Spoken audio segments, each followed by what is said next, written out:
Good morning, good afternoon, good evening, good day, good everything. Welcome to Selection Week. Welcome to Selection Days. Today's focus is going to be food and agri-tech. You're in the right channel if you want to know about innovation. It's a great day to welcome you, whether it's your first time here with Startup Bootcamp. Welcome to the family.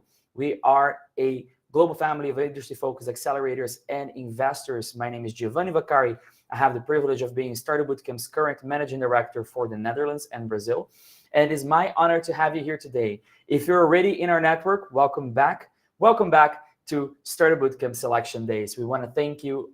We want to thank our mentors. We want to thank our investors big time for making this dream possible. And we also want to thank, for sure, the startups that trust in our vision and in our power to make innovation save the world.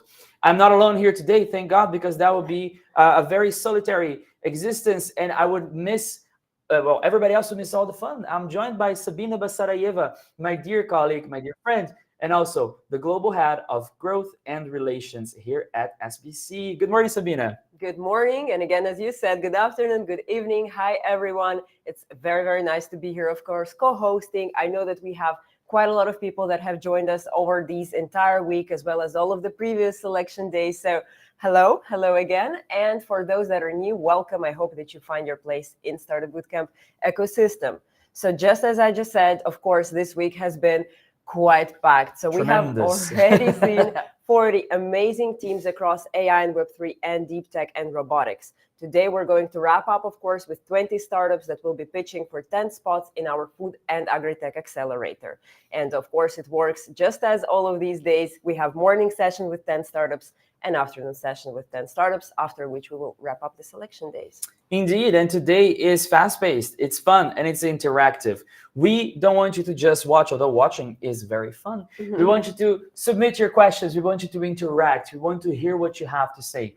After all, this company is nothing without its ecosystem, without its team working together towards the startups. So we invite you, people we know personally, people that just joined, people that are watching today and are a member now of this beautiful community, to interact. If you're on startupbootcamp.org/selection-days, which is the right website to watch this from, you'll be able to see the chat box on the next to the video where you can leave your questions. But also, very soon, we're going to talk a little bit about matching stars, where you're able to evaluate the startups. Well, once they're selected, they're going to go through an amazing program. They're going to get introduced to amazing people all over the world, from Startup Bootcamp's very own connections and partner connections as well. They're going to get a cash injection, and they're going to go through a life-changing experience. After all, we are a global company. And when I say global, I mean global. We have invested in over 1,700 startups across the world. More and more recently, in the past years, we've been really cranking up the speed on those investments, and we have ran over 600 impactful events across the globe. So when you're joining Startup Bootcamp, you're really joining global change. Exactly. And of course, I think even based on all of these, you know that this is not just another pitch event. This is really a collaborative selection process. And your votes, your questions, this is all that's helping us select really the best of the best. And of course, keep the impact strong. 100%. And today's focus, food and agri-tech. As I said, food and agri-tech is the focus for today. How on earth are we going to feed the earth, right? How are we going to feed all these people around the globe in a sustainable and efficient manner? We know there's food for everybody. Why isn't it reaching everybody? We know we need to have more sustainable agricultural practices. How can we do that without damaging the relationships with our farmers that are the backbone of our food system? How are we going to make sure that we have less diseases without adding more toxins into the food we eat? How are we going to make sure that the right visionary people have the room they need to survive and thrive in today's startup landscape and ecosystem? These are a few answers that we're going to be looking at, a few questions that we're going to be looking for answers during the day of today. And those answers may come in the shape of 20 fascinating proposals and propositions from startups. Exactly. And of course, the goal is to select 10 best ones, the ones that fit the accelerator the most. I think that's the better way to put it. But you should know that these 20 startups, they have already been through massive selection process. So we really are seeing the best of the best from all of the different parts of the world. So of course, shout out to these amazing, bold, brave founders for being here today with us and for sharing their vision and for actually executing their amazing vision on the mission to feed the world indeed.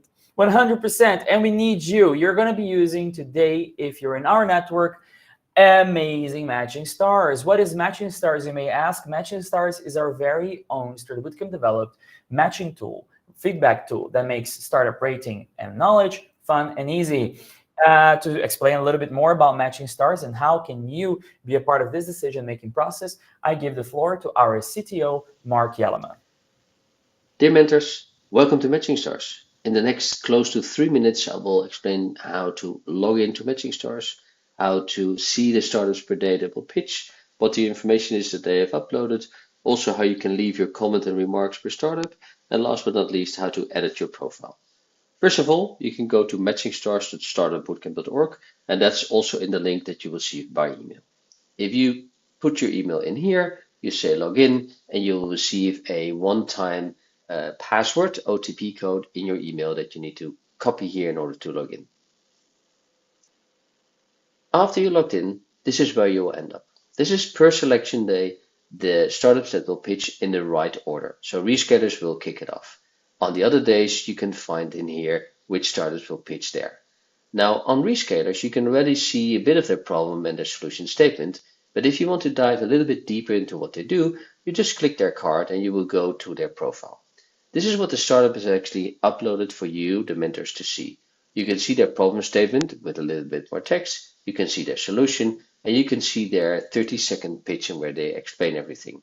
Now, if you, after reading their information and seeing the pitch, would say, yeah, this is a good startup, I think they should be selected for the cohort and I like them, that's when you press the blinking star here. If you, on the other hand, also might say, well, not sure yet, bit indifferent, let's ignore this one for now, you can skip this one here. Important to note that once you are on selection days, you can leave your remarks. So with this, clicking this icon here, you can tell us, the selection committee, how clear is the startup's customer value proposition, how clear is the startup business model, and you can leave all your comments here. And at the end, you can say, if this startup would be selected to the cohort, I would like to mentor this startup by clicking this yes. You can even leave a optional comment. Press submit, and we will take that data into the selection committee room to make sure that we take all the data points and actually help us choose the right startups. Now, if you want to upgrade your, or at least update your profile, your mentor profile, you need to click the avatar. In here, you can see what's currently on the Matching Star platform, but you can see this is an invitation to actually put more information in here, because if startups would need to find you, only having the country there would be a little bit shallow. So if you see this, then take your pencil icon here, upload maybe a picture if you want to. First name, last name should be there already. A description, this is just a short bio of what you're doing. Tag is saying small keywords where people can find you, job title, company, and what have you. Save the changes, and that will help us better match startups with you, and the startups can more easily find you. That's it. Thank you for joining, and have fun.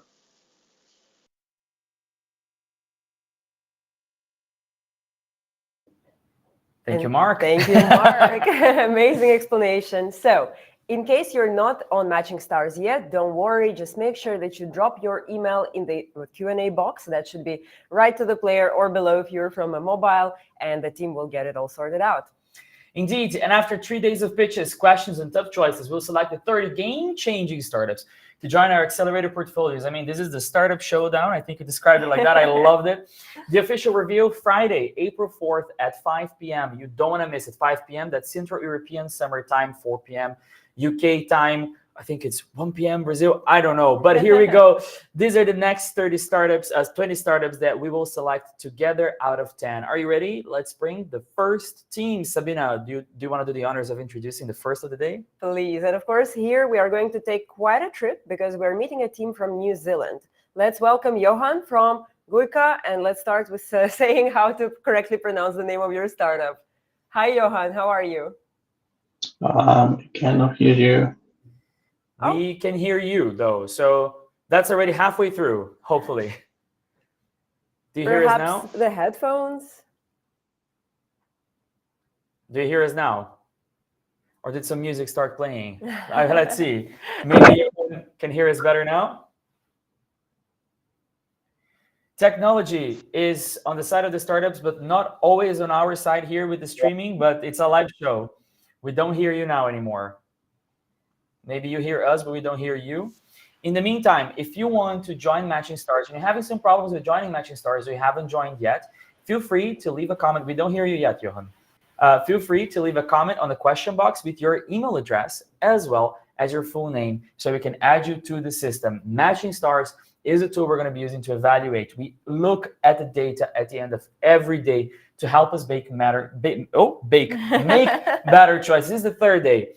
We talked to 40 startups so far. So it's also FoodTech. I feel like that still fits the theme. We're gonna bake some answers here. But indeed, exactly. it's so valuable, and I can't thank the ecosystem enough. Every day you are showing up, you're delivering great questions to these startups. You show up to our events. Some of you know us personally, some of you don't, and I couldn't be prouder of being here and having you guys as part of our ecosystem. Thank you so much. We're gonna try again with Johan. Can you guys hear me now? Yes. Do you hear us? Yeah, I had to throw my headsets. They're not working. I can imagine. How do we say the name of your team? Sorry, say again? Is it Quicka or? Yeah, it's Quicka. So it means actually my soil or my land in Muisca, a Colombian language. Fantastic, man. Super nice. Your slides are going to go on screen right now, and you have 3 minutes. Cool. Okay, so I'm here to introduce Quicka, where we are basically empowering farmers and food producers to give them control over the soil. This is basically the landscape that we see every day in the news, and it's basically how accelerated is the farm degradation. And it is basically estimated that over 40% of the farm land is degraded by now, and it is costing us about $5.8 trillion annually and risking up to 50% yield loss by 2050. And why is that? It's basically because we have a supply-driven fertilization that is biased and is hard to predict, costing a lot of money for farmers, and is very hard for farmers to comply existing certifications that the regulations are putting in place. This is basically a standard landscape of the supply chain where a farmer is very frustrated about the soil because they cannot do it. The soil keeps changing. It's not predictable anymore. And then the food producer is basically very frustrated about the changing volumes and quality.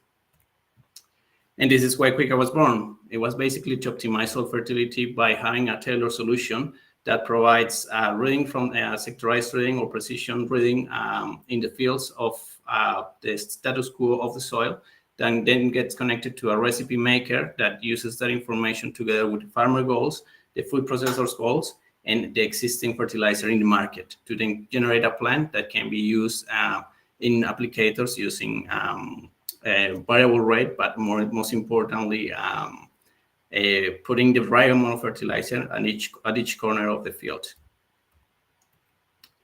And this is basically our main competitive advantage, is that we are able to connect the supply chain by providing all the soil data from the field and then giving that all that transparency all the way through up to the buyers.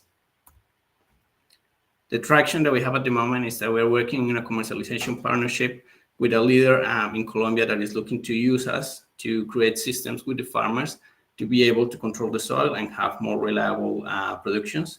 And also we have an early adoption with some potato growers in Colombia that are using our system. Plus that we are working in a partnership with a fertilizer applicator that has a strong presence in New Zealand, Australia, and is now going into Europe. Our business model is very simple. We basically run on a subscription per crop cycle. And the idea is that subscription bundles of a service that covers the soil analysis, the nutrient planning, and the precision fertilizer application. Plus that we have on-demand contractors. We will have on-demand contractors that basically work on a gig economy model to do the application for us. Additional, we have field mapping and also liming when it's required for the fields. This is our winning team. So we have an industrial engineer that is specialized in optimizing processes and quality. We have also an agroecological engineer that finds the right combination between sustainability and production. And then myself, a mechatronics engineer that has experience on creating agricultural products from concept to commercialization. This is our social environmental impact. We're able to retain more nutrients in the soil. We're able to contaminate less water streams, and we are able to reduce the synthetic fertilizers on the field. Plus that we are also basically granting access for farmers to have a more fair access to the market. And most importantly, we directly help to reduce the need for land expansion and deforestation. And then this is what we see if we partner with SBC. We want to expand our network. We want to find new partnerships. We want to find food processors that are looking to work with us. And also we need to improve the way that we pitch basically quicker, so then we can have some fundraising to expand our tech and accelerate our development. And then that's it. This is quicker. So thank you.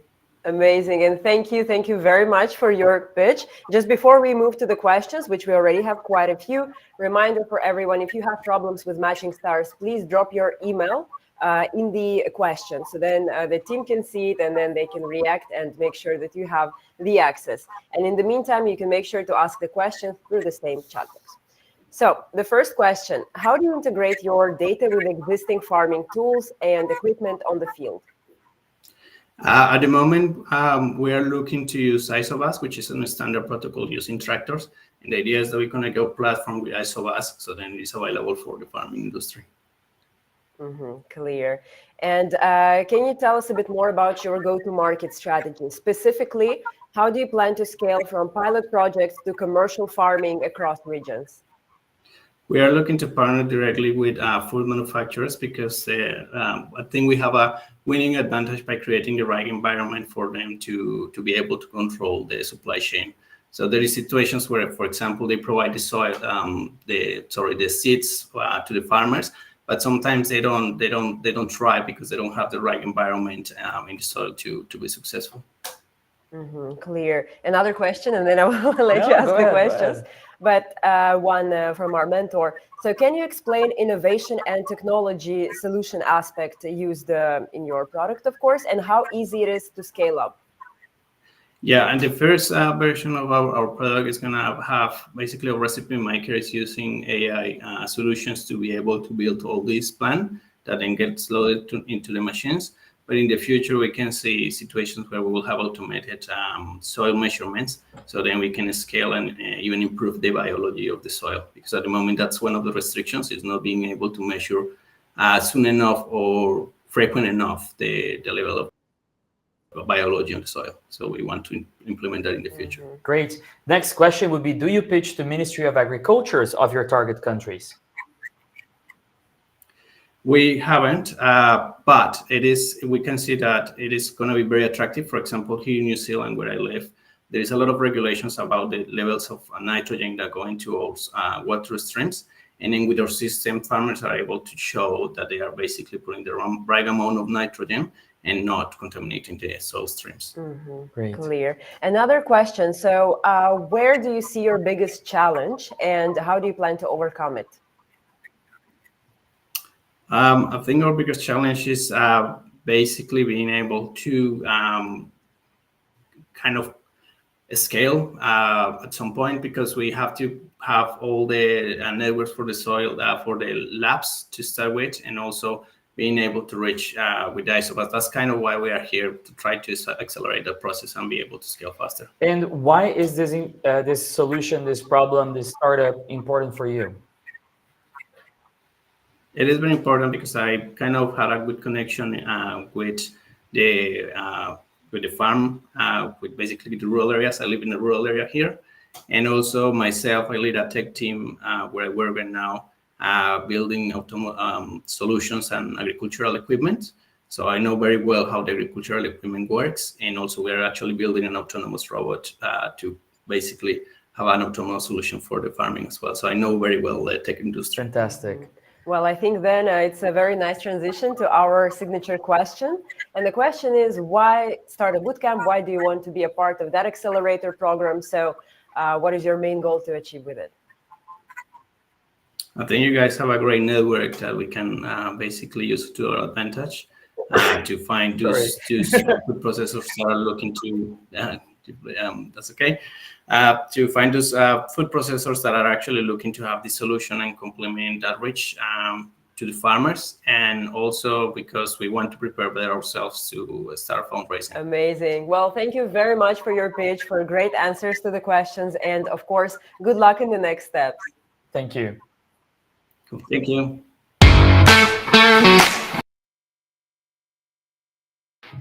The spring is coming. There's a lot of pollen in the air. I end up sneezing all the time. I apologize for the viewers that have to listen to that. But I was very impressed. And I think what we see already in this first startup is that they're trying to make sure that we can do more with less. Exactly. Isn't that beautiful? That we can do more with using less resources of this planet, with using less toxins, and still deliver quality food for as many people as possible. What a beautiful mission to go after. Fantastic start. Now, we are moving to the second startup. We're going to Uganda to meet Malik from Kiso Fresh. Let's welcome him on stage. Hi, Malik. How are you? Hello, how are you? Great. We're very excited to have you here today. We're very excited to listen to your pitch. So let's make sure your slides are on our screen. Yes. Perfect. You have 3 minutes starting now. Good luck. Thank you. Did you know that 80% of the world's vanilla comes from Madagascar? 60% of the world's cocoa comes from West Africa. And if you're looking for the best coffee, you definitely have to go to Ethiopia. However, getting a hold of this produce is like searching for a signal in a cave, right? And looking at the numbers, over 50% of farms reported having difficulty finding reliable partners, as according to the International Trade Journal. This has led to a total increase in the total trade cost by over 30% attributable to search costs. For example, the search costs between Nigeria and China stand at over $500 million annually. Our company, Kiso Fresh, has come up with a modern data-driven platform called the Kiso Index, geared towards processors, exporters, and global buyers, ensuring that they are linked directly to African farmers. Think of it as a global GPS for global trade. Better yet, think of it as a Tinder for commodities, using AI for efficient matching, blockchain for source traceability, and of course, this enables that our users are able to cut down the search cost by 30% and be EU compliant in as far as the EUDR is concerned. Unlike Farmanera and True Trade Africa, we provide analytics. So this enables our users to be able to know when's the best time to source produce at the best possible price. Our solution is not only innovative, it's highly sustainable. By reducing such costs, we hope contribute towards the reduction of carbon emissions associated with global trade, standing about 20 to 30%. And this tackles SDG goals 12 and 13. And also by boosting farmer profits by 6.5, we'll hope to tackle SDG goal number 8.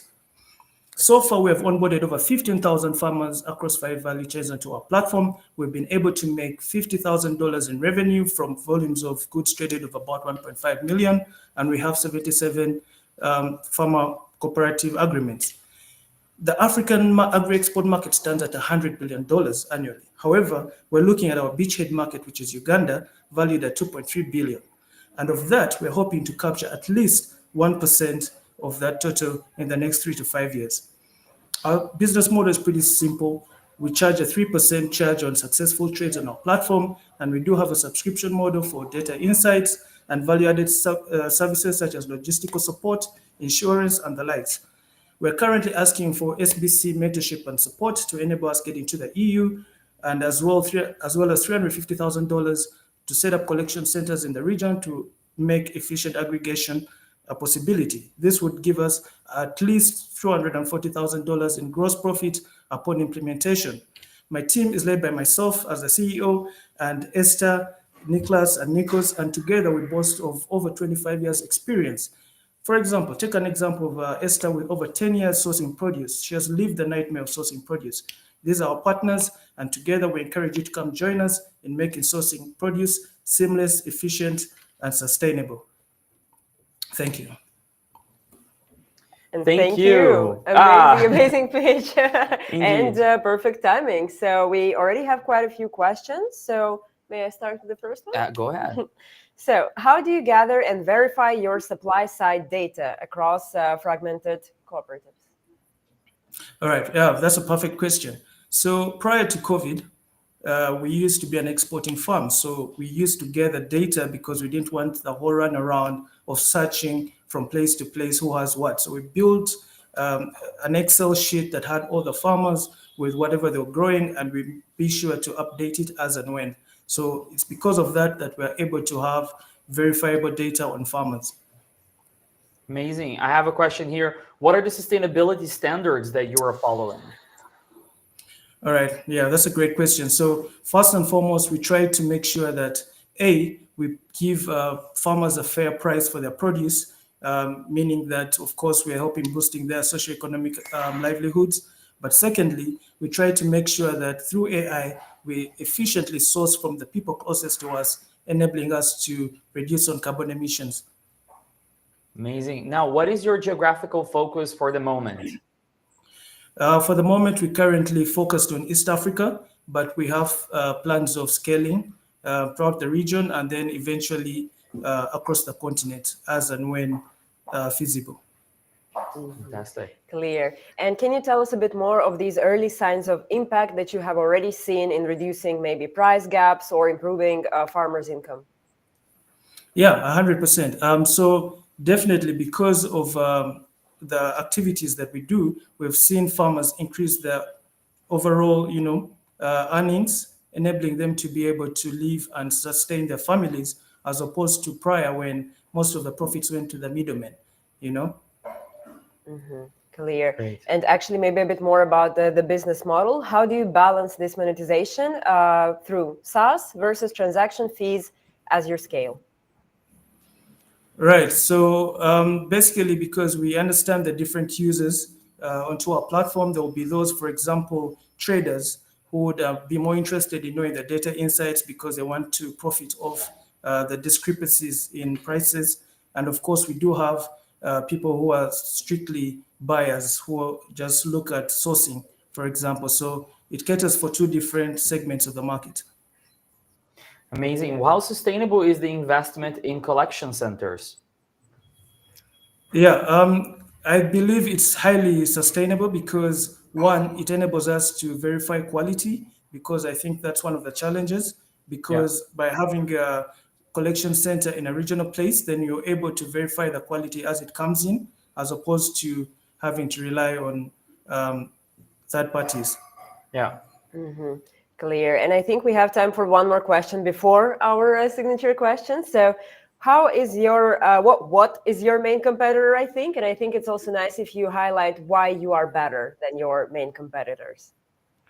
Okay, so globally, the biggest competitor, as we know as of now, is called Tridge. It's a South Korean unicorn that does the same. However, it's mainly focused on Asian market and the Latin American markets, leaving a gap for us to focus on Africa.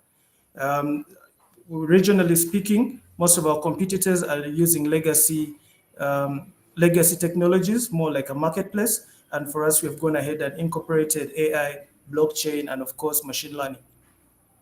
Amazing. Well, I think then now it's time for our signature question. So, why do you want to be a part of Startup Bootcamp Accelerator? Why wouldn't I want to be a part of Startup Bootcamp Accelerator?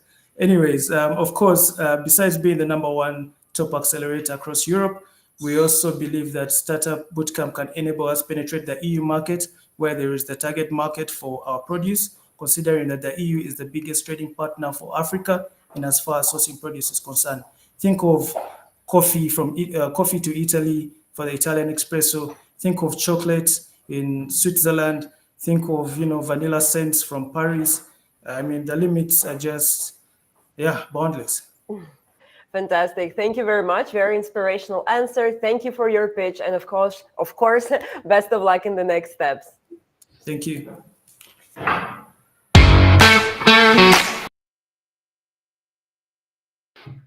And now we're going to the land of the absolute best tomatoes I've ever had in my life, but also some of the world's most cutting-edge startups. We're going to Spain to meet the team of food chainers. Buenos dias, Juan. Hi, hello guys. You can hear me? Yes, we hear you Yes. super well. Do you hear us as well? Okay, good to know. Thank you guys. Fantastic. I am excited to be in here. You're right. We are from Spain. We are based in Spain, but right now you can see full color in my background. I am in Latin America. We are on tour. So it's quite early for me, 5:30 a.m. So, but I on tour, for onboard companies from Latam into the food channels. So we are very excited to be here. Thank you. Fantastic, Juan. Really happy to see that you're on the move and getting some work done. It must be very early for you, Always. so I appreciate you tuning in. We are missing your slides, I believe. You're not yet sharing your slides. At least I don't see them on the screen. Now you can see probably. Ah, now we can. Good one. You have Yes. 3 minutes. Good luck. Okay, thank you. I want to start with one question. How much is a groundbreaking idea worth if it's never see the light? And a chain of valuable ideas, the most important global industry, agri-food, moves $9 trillion a year. Yet 80% of its value, recipes, processes, brand, innovation, stay invisible, unprotected, and undervalued. Dozens of startups vanish yearly, and their ideas are lost forever. That's where the food chainers comes in. We are the first blockchain platform that's turned these ideas into secure, saleable digital assets. Like Spotify for music, we protect and commercialize your agri-food innovation with technologies and unique digital certificates, letting you sell, license, or finance them safely and transparently. We run on a simple scalable model. A monthly pass fee secure your ideas in our blockchain platform. Then we take a commission on every marketplace transaction, whether it's a sale, license, or funding deal. Plus, our smart contracts ensure you get paid instantly and fairly every time your innovation is used, creating a steady revenue stream for creators and for us. We are gaining momentum fast. We have seen some LOIs with leading research centers and multinational food companies eager to join our platform.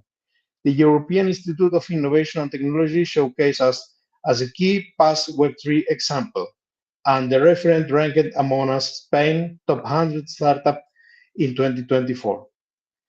Others tokenize grains or commodities. We are the only marketplace dedicated to agri-food intellectual property, turning valuable ideas into real business opportunities. Our team rocks, and that is totally true.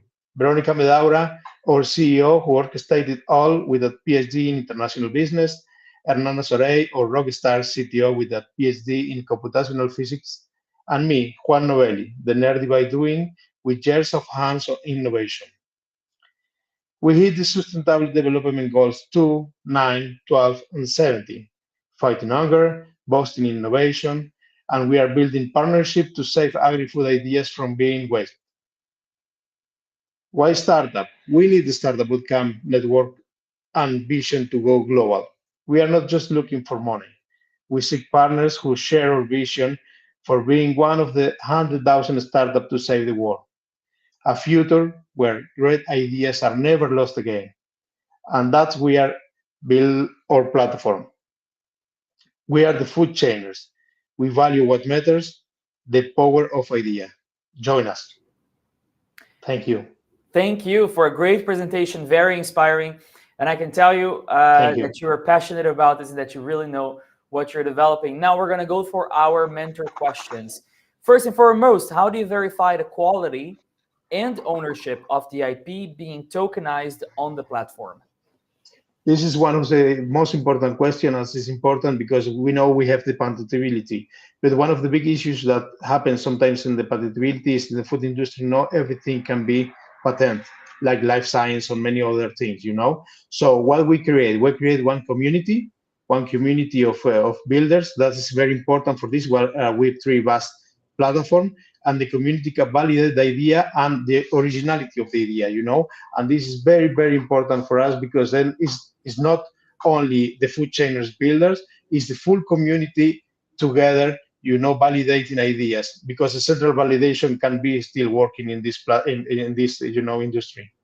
Fantastic. I mean, community is great, right? That's how you validate. That's how you make sure you're growing. That's how you make sure it's not just you saying, "Hey, we vouch for this," but actually it's it's sourced. Fantastic. What Totally type true. of agri-food innovations are gaining the most traction in your marketplace? Well, one of the most traction that they have, is like the biotechnology inside in the food innovation, because they have one of the big issues. They cannot patent, but they want to protect the ideas. And the other thing is the data, 80% of the industry can protect the innovation they create. I come from the innovation industry, in the food industry, and every time I go to my next company, I see all my innovation in one box, and they probably start again the process. And well, when I was done with that, and I say, no, okay, we have to start doing something. So other technologies inside the industry, like the data, IoT, blockchain, economy of things, they are searching for one place where they can protect and also trade the innovation, because you cannot sell it in a safe way right now, innovation in the industry. And why is this personally important for you? What is your connection to this solution that you're bringing? Or why did It's you very start? important, very, very, very important. My 5 years old son Milo, one day walking in Paris, told me why so much people is still angry. And I don't have a good answer for that. I say, well, it's something normal, but then come to my mind that it's not something normal. And when I keep in mind that we waste 80% of the innovation and many of the ideas to save the world never come true because probably they cannot trade, okay, that cannot show IP to the venture capitals, well, then I say we have to create something. Amazing. We love to see driven founders. We love to see how important this is. I mean, Thank you. congratulations, really. Being a founder is an act of courage, and you're fighting for what you believe is right. Thank That's you. brilliant. I have to now ask you the golden question. Sabina, I will give you at least one question with them. Why did you Hey, ask me Sabina. that one? Thank you, Of Sabina. course. And our signature question is, why do you want to be a part of Startup Bootcamp Accelerator, and why is now the right time? Look, I think we share the vision. We want to impact positively in the world. We know very well the smart capital. We are not looking for money. We are looking for companies that can help to us to educate, to bring the Web3 and grow communities that can help each other. And we want to decentralize the information. And we know that the Startup Bootcamp can help to us and go globally. Amazing. Thank you very much for a great pitch, great answers, very inspiring story, and we wish you best of luck in the next steps. Thank you. Thank you very much to you Thank guys. you. Really is inspiring to me also. Thanks. Take Thank care. you. Thank you.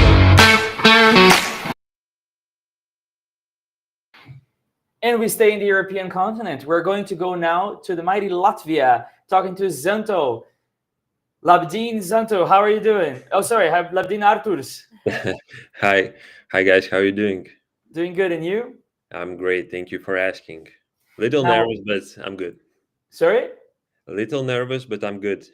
Let me tell you one thing. You don't have to be nervous because you know you're a startup. We're here. We want to listen to you. It's going to be a pleasure for us to listen to you. Just make sure to tell us your story and everything is going to be fine. We already admire you for going ahead with your startup and wanting to change the world for the better. You got 3 minutes. Good luck. Thank you. Okay, so let me introduce Zanto.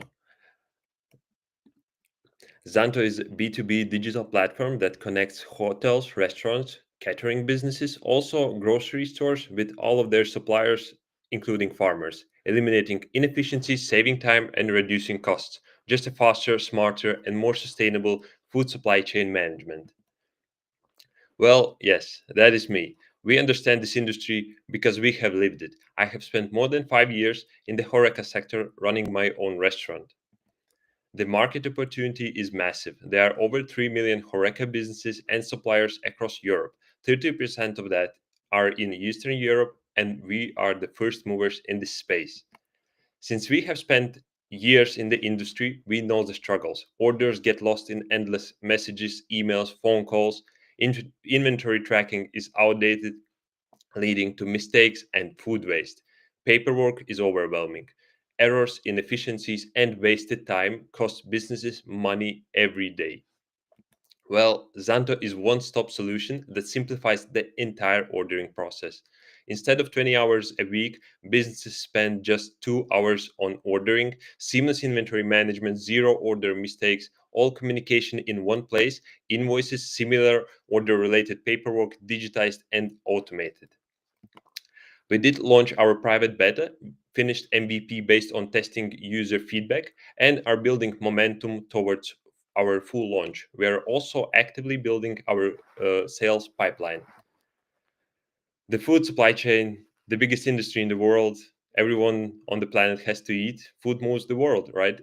As you can see, the numbers, the market opportunity is undeniable, especially with the current market trends.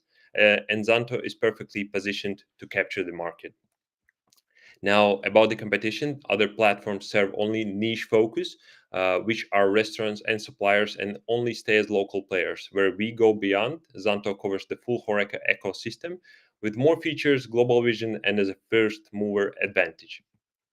We have the right team to execute. Me as CEO, my co-founder Milana, CMO, and our strong CTO candidate Roberts. Uh, we operate on a premium model to drive adoption with monetization through subscriptions, ad campaigns, transaction fees, and in the future with credit solutions.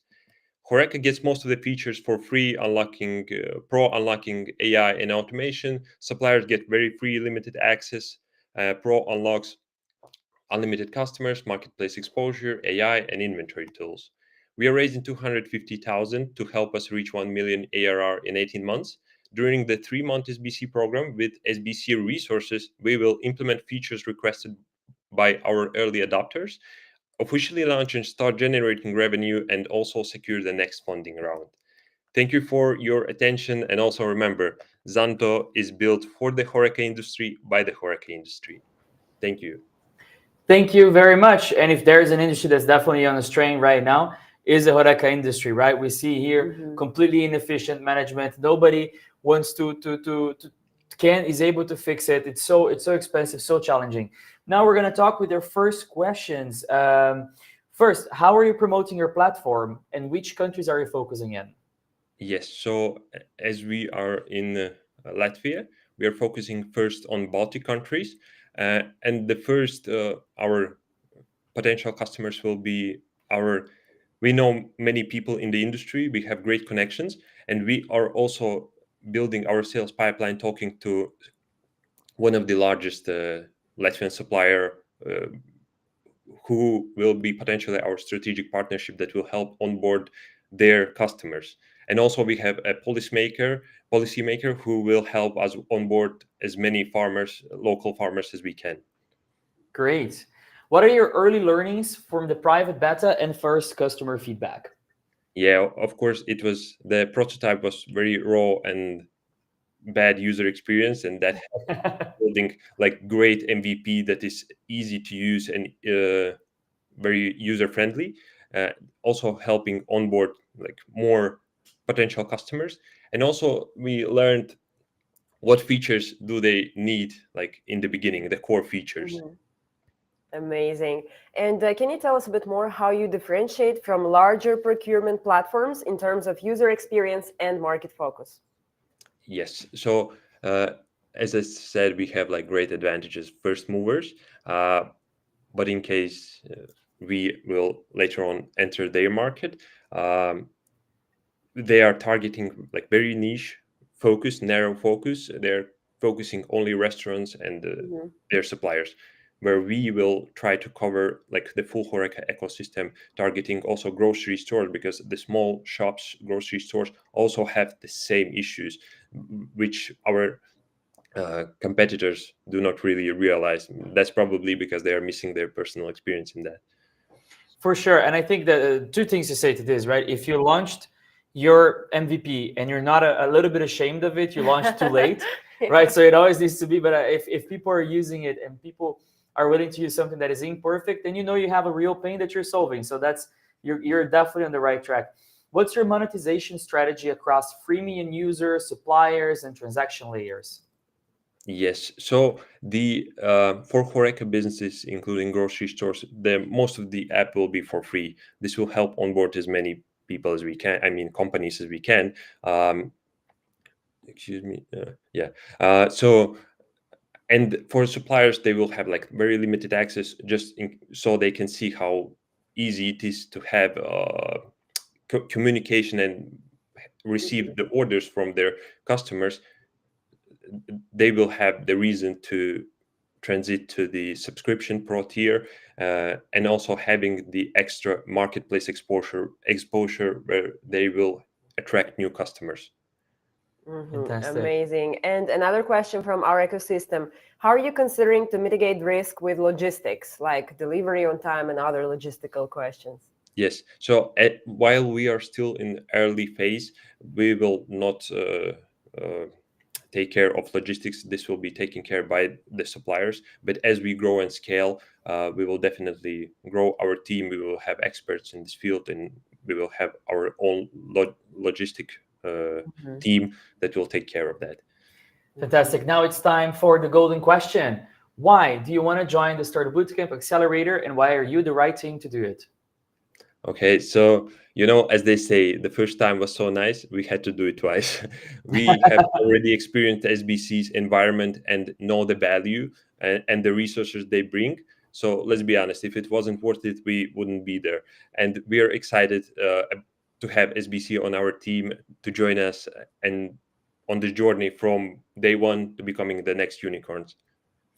Fantastic. We're really happy to see you again. We're really happy to know that we delivered value. We thank you so much for your great answers and your great pitch. And we will see you on Friday for the announcement. Thank you, guys.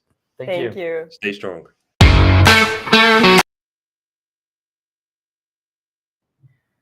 Another great team from Latvia. Have you watched their Oscar-winning movie Flow? By the way, a great tip of movies. It's Flow. on my list.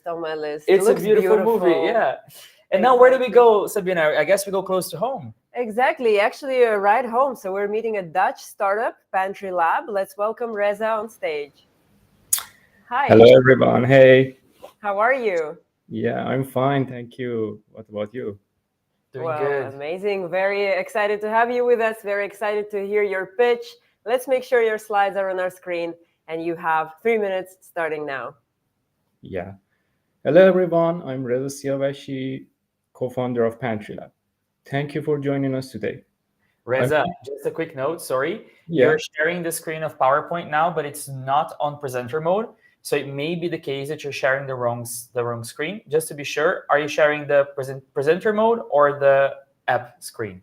Yeah, just a minute. Sorry. No worries. We have it before, and then startups are skipping the slides, and it doesn't move in our screen. And we wanna be able to get your full presentation. And in the meantime, if you're at home watching this or at work, don't forget to join Matching Stars. If Matching Stars is not working for you, leave us a comment next to the box. And if it is working for you, don't forget to rate the startups. Every startup that is there also has a little video. It's really fun to watch. Reza, you are now on screen. Yeah, great. Thank you. Hello, everyone. I'm Reza Siavashi, co-founder of Pantry Lab. Thank you for joining us today. I'm here to share our vision to transforming food industry by providing actionable insight to all stakeholders of the food supply chain, enabling them to reduce food waste and save money.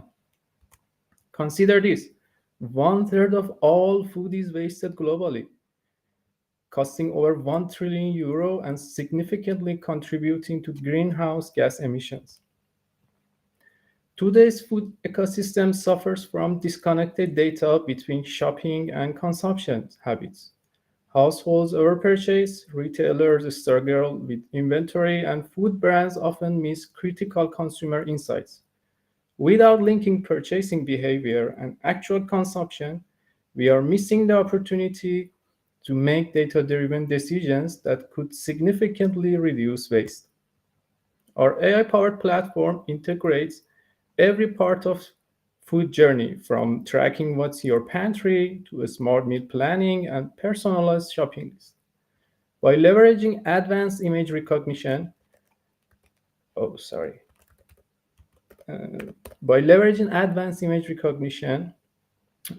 we help the users to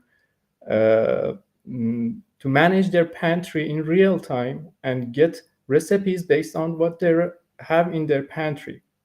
So what is our secret sauce? We are aggregate those data from households, and with tending the household patterns, retail inventory trends, and market trends, our AI-powered analytic engines gives the connected data insight for all the food supply chain stakeholders. What are our obstacles for marketing theory? First of all, it's not easy to convince the consumers to adopt new habits. And also, it's not easy to convince retailers to share their data. And also, data collection at scale is another obstacle for us. We are going to address these problems with strategic partnership with food retailers, enhanced technical expertise, and capital investment. Our revenue streams are diversified. We provide data analytics subscription for food brands, insight-driven partnership with retailers, and licensing or AI-powered API for the businesses. What is our go-to-market strategy? In the third and fourth quarter of 2025, we are going to engage with early adopters for brand awareness. And the first and second quarter of 2026, we go to expand through collaborative campaign. And in third and fourth quarter of 2026, we are going to targeted outreach for decision makers. And we are going to expand globally in 2027. Ashkan and I have been friends for more than 15 years, and we founded 3 startups with 2 successful exits and also one that we learn a lot of things. And also our Mehdi CTO is an expert in SaaS and data science, driving our AI-powered insight to connect food brand and retailers. Together, we make a difference and profit, less waste, more money. Thank you. Great. Thank you very much for your pitch. I really like that last line because, again, it goes together with our principles. So we do want to make an impact, but also making sure that there's sustainable income and profit, of course. So Yeah, and for really, viewers really at well home, done. there is going to be a lot of new regulation about how much we can waste food at home. And that's going to get lower and lower every year because we need to make more with what we have. So we have our first questions. Exactly. So, excuse me, how are you planning to drive a household adoption given behavior change is a key challenge? Yeah, that's a really good question. We think the user experience is really important in this section. And we are leveraging technologies like image recognition and barcode scanning technologies that helps households to easily manage their pantry, manage their inventory, and it helps them to have a better experience with our app. And also, we are going to use different kind of gamifications in our app to help users to find it usable. So we are completely ready right now for the user adoption in scale. Fantastic. Next question from our community here. What kind of measurable impact have you seen or expect to see in reducing food waste for users? We have a lot of features in our app that help the users to reduce their food waste. For example, based on Netherlands Nutrition Center reports in 2024, more than 20%, 23% of the food waste in households comes from overpurchase. We are leveraging our AI algorithms to help the users to make smarter decisions. All of our features is aligned with the problems that most of the families and households facing when they don't know how to manage their pantry easily. For another example is more than 20% of households' food waste comes from the expiration date. We help the households to just don't forget the expiry dates with our technology and sending the notification, and also giving them opportunity to find recipes that they can use for the leftovers. Clear. Amazing. Now, are you positioning the platform for more retail partnerships, and what is your other go-to-market strategies? Yeah, actually, for the as I said, for the user acquisition, our app is completely free, and we are thinking to get the revenue from the businesses. Our first uh,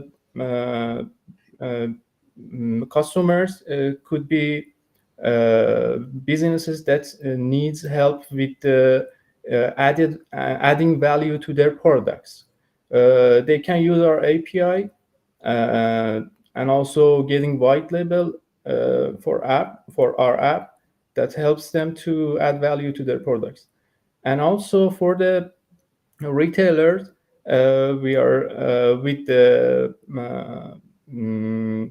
integration of their retailer inventory data. We will be we will be able to give them actionable its insights to reduce the overstocks and also manage their inventory efficiently. Fantastic. Amazing. Sabina, Well, it's time. It's time for our signature question. Why do you want to be a part of Startup Bootcamp Accelerator, and why is now the right time? Yeah, actually, why not? Participating in Startup Bootcamp accelerates our development and market entry by providing access to mentors, industry experts, and also network of potential partners.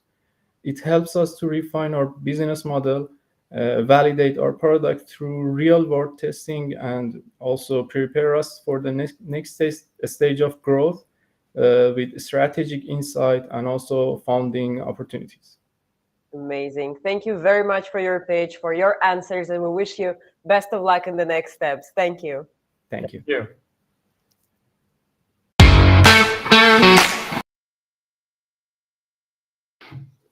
Well, with that, we are halfway through our morning session. So we have seen already 5 great startups. Again, a short reminder. Let's make sure that we have a full opinion about every startup before going to Matching Stars and voting. So make sure to ask the question right through the chat box right next to the player or below. And definitely bring your friends, bring your colleagues, share this link. Let's make sure more and more people are seeing the future of food and agri-tech innovation today.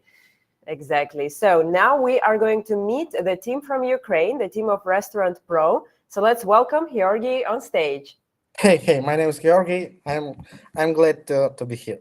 So I wanted to present our startup. Is Restaurant Pro is startup for online menus for restaurants, hotels, hostels, everything. Everywhere where you can buy something, you can use our startup. So what a problem we are solve? Currently, some restaurants, hotels, and everything else have a problem with printed menu because you need to spend money, you need update it, and it's really difficult. Also, a lot of restaurants have a problem with waiters because guests need to wait a waiter a long time and have no possibility to make an order. And also, currently restaurants have no possibility to somehow collect analytics about which position is popular, which positions is not popular, when this position is popular, at the morning, at the evening, at the day. We provide all this information and resolve these problems. Our solution is online menu, is application for iOS, Android, and web, where your guest can make an order faster than waiting waiter and can do everything faster and in easy way. Also, we provide a web version of uh, I'm sorry, web version of page where you can update every information, where you can update prices during the day in case if something changes, or disable visibility of some products or some positions in this menu if it's not available now and you doesn't need to reprint a menu. It's available during the day on the fly. So also we provide possibility to pay via the application for your clients. Have no waiter for just a checkout. They can check out and go out from your restaurant or some different place. What are great because They save their time and save your time because table is stay free much more faster. So what the opportunity of market?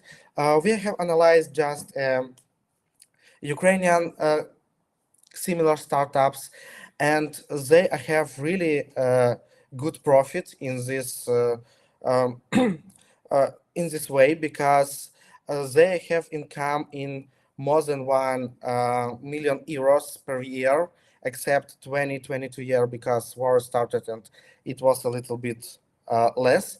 But mostly it's really growth and really provide a good opportunity to growth. Yes, and what we are provide, what are not provide our concurrents, yes, as a competitors. First of all, we are provide fully free app clips. It's new way of applications for iOS, and also we are provide progressive web app for Android in the free version of our application for provide a best and the greatest experience for your clients. Also, we are provide a possibilities without any additional setups of payments in the app and analytics of your guests, like how I said previously, what are they wanna order, when they order it, and why they order it. So, what about our business model? We have proposed a few levels of subscriptions. First of all, it's free version which have now some features like payments etc. But if user enable payment subscription, it will cost closely to 40 euro per month. They have ability to enable all our features. Also, we will take a 3% of transactions plus 25 cents for this transaction if transaction make it via application. Um, and also we will provide some free features like advertisement and etc. Because, for example, Apple provides good.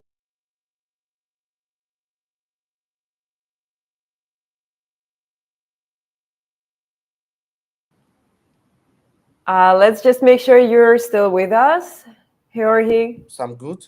Perfect. We just lost you for one sentence, but it's good that we're back because you're actually 1 minute over time. So I will ask you to wrap up in the next 10 to 15 seconds. Okay. So and here I need to tell about our team. So it's me. It's iOS developer with more than 8 years of experience and really experienced in startups, in different startups because I have worked with different startups.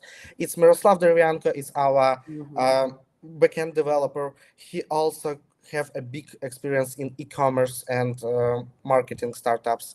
It's Katruk Alona, which have a really big experience in Horeca domain because she have developed some applications for cruise liners, designed for applications, and our front-end developer is Vladislav Varnava, also have a really big experience in Horeca.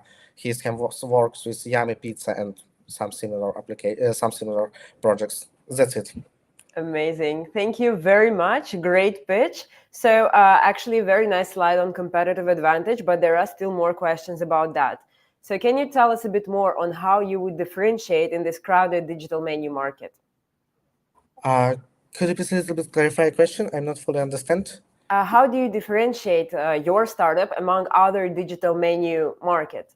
Yes. So how I told previously, we are provide a little bit more functions in a free version, just for be better than them. Yeah.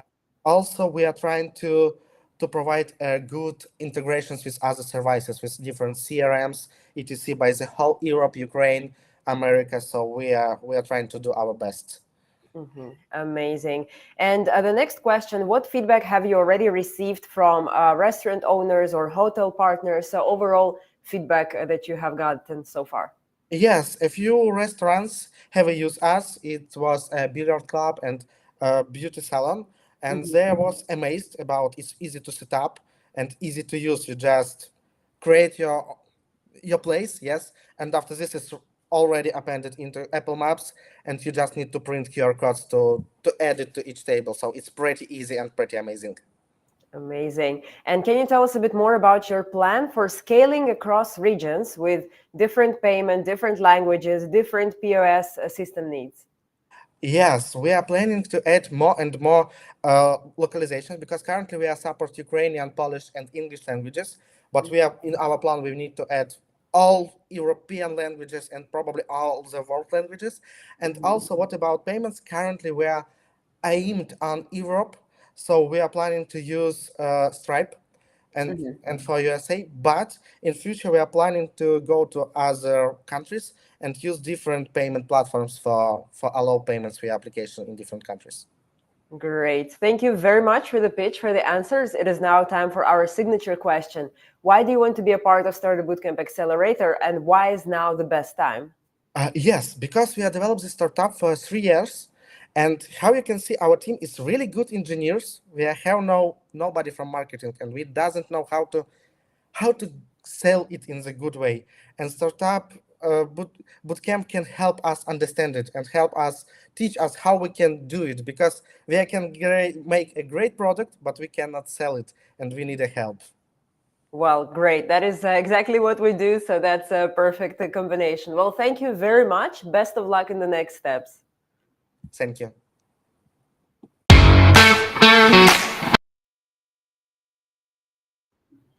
Well, and now we are moving to our next startup. We are going to Kenya to meet the team of Agri. And let's welcome Odira on stage. Hi, Odira. How are you doing? I don't think we can hear you just yet. Not yet. I read through the lips, but we cannot hear you just yet. Perhaps try to unmute yourself. Check if you're using maybe Bluetooth headphones. Yes, I think we can hear you now. Let's try again. I can't hear you guys. I can't hear you guys. Sorry. Oh, you cannot hear us because now we I can't hear you. Maybe try to reload. I think we should give it time to. I cannot hear you. Perhaps I will ask for the tech team to just make sure that we ask Odira to re-enter the room. I cannot. Perfect. I think my sign language was good enough. However, just for everyone, you can find all of the startups on Matching Stars. So even if for some technical reasons, because it can always happen, we cannot listen to the pitch, you can always go to Matching Stars. There is a little video. There is all the information about the startup. Of course, you cannot ask questions, but if you have a really burning one, you can always email us at relations@startupbootcamp.org, and we will make sure to pass you the answers to these questions as well, or connect you also with the founder. And in the meantime, I will also remind you that on Matching Stars, if you really like the founder, well, the team, the startup, you can click on the star. That will let us know that you think the startup belongs in our accelerator program. And you can even leave a bit more detailed feedback. We actually have already reviewed the feedback for AI and Web3 and Deep Tech and Robotics days. And I think that, again, this is very, very helpful because it's not a lot of times when we know that here are these 10 startups that we want to pick. Very often we really have to make some tough choices. So let me check in with my tech team. Are we going to try with Odira one more time? Nope. We are going straight to Poland to meet Matvey from Agri Modern. Let's welcome Matvey on stage. Hi, hello, everyone. Hi, how are you? Amazing. Well, we are very excited to have you here. Excuse me, Poland. We're very excited to have you here, and your 3 minutes will start now. Let's just make sure you have the slides on the screen. Perfect. Let's go. Hello, everyone. I'm Matvey, CEO and co-founder my startup called Agri Modern. It's about how we collect agriculture data from different layers. One layer is from equipment. The second one is from weather and from satellites. In my previous experience, based 5 years ago, I produced some hardware for a lot of farmers around in Europe, and we saw some big problems. It's mixed brand equipment, and for farmers collect this data in one place, it's too hard. That's why we start produce our hardware It's plug-and-play modem that easy connect to any agriculture equipment in standard port. We take data, any data from country.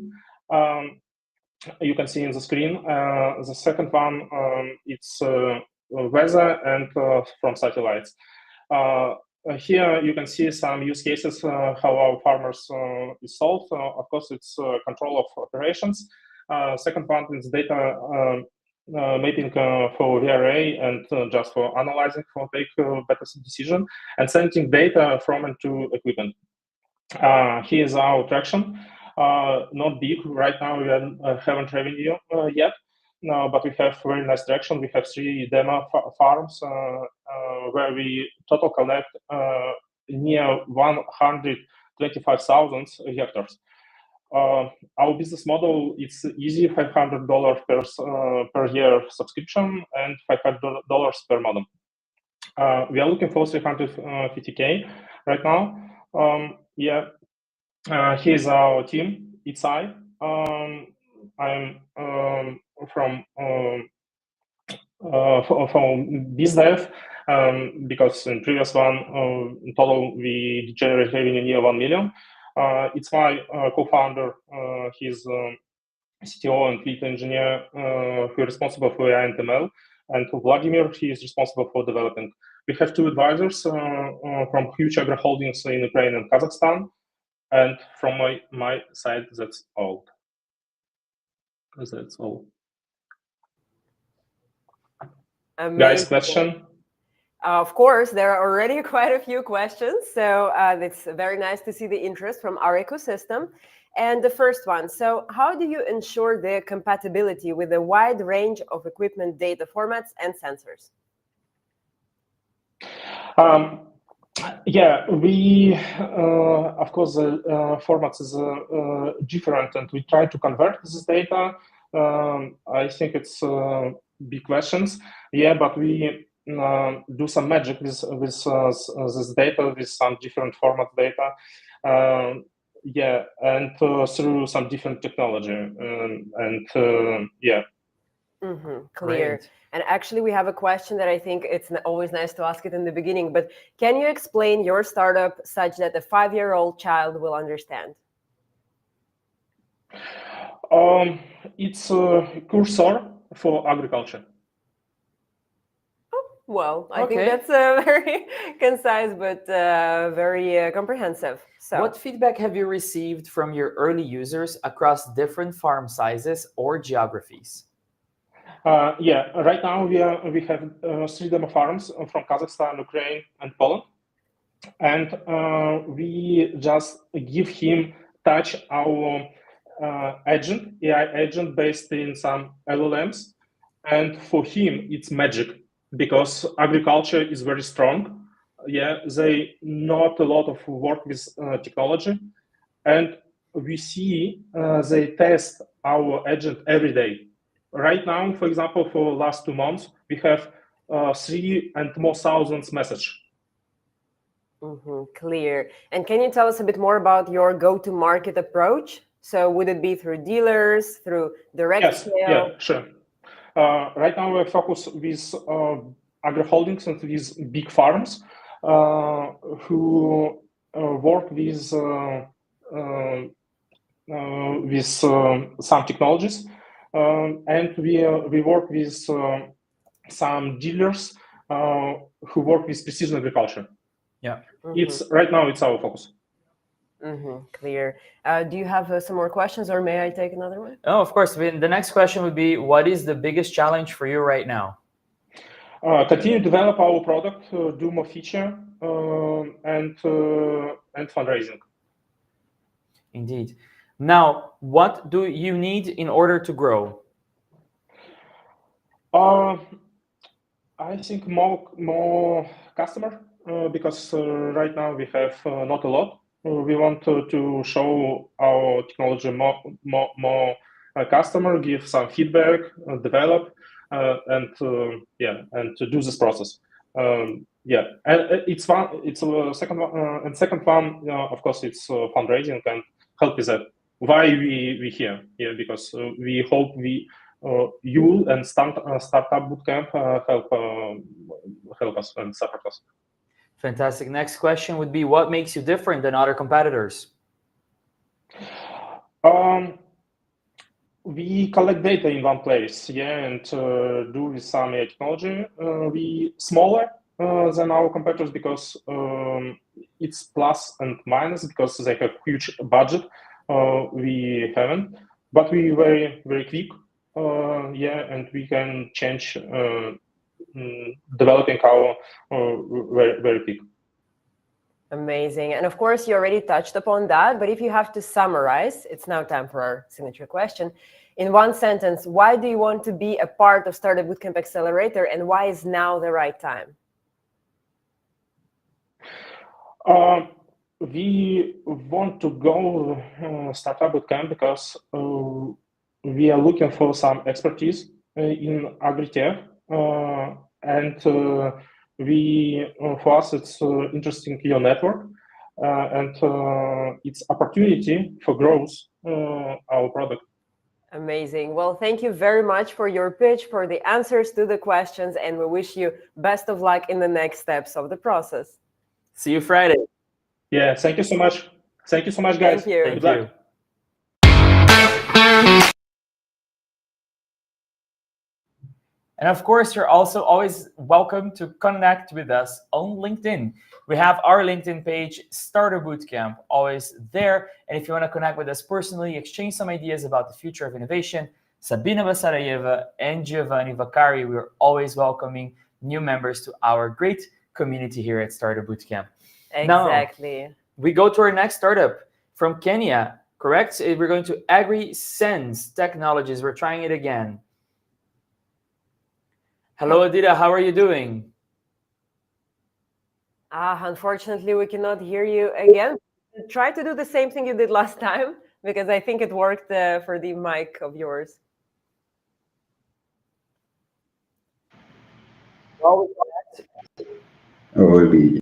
Yes, we hear you now. Can you hear me now? Yeah. Yes. I can hear you guys. Yes. Perfect. Then your slides are going to go on screen right now. Yes, we see your screen sharing, but not your slides yet. Yes, perfect. Thank you very much. You have 3 minutes and good luck. Hello, everyone. My name is Odira Duncan. I'm the CEO and founder of Agri Technology. Did you know that 82% of African farmers still use traditional tools and manual processes to farm? I have lived and experienced this the whole of my life. I grew up in a family of 16. I'm so sorry. We hear you, but it feels like your voice is fading away every time. Like you're very far away. Are you sure you have the right microphone on, just to be sure? Yes. Can you guys hear me? Yeah, we can hear you, but once you start talking, it starts fading out the audio. And we want to make sure we get every word of your presentation in. Okay. Let me go again. Is it better? I think it is. Let's try one more time with your presentation on screen. My team is going to pull it up, and then we can give you 3 minutes. Yes, let's try again. Just to confirm, is my voice okay now? Yeah, it's better now, yeah. Okay, perfect. Hello again. My name is Odira Duncan. I'm the CEO and founder of Agri Technology. Did you know that 82% of African farmers still use traditional tools to farm? I have lived and experienced this the entirety of my life.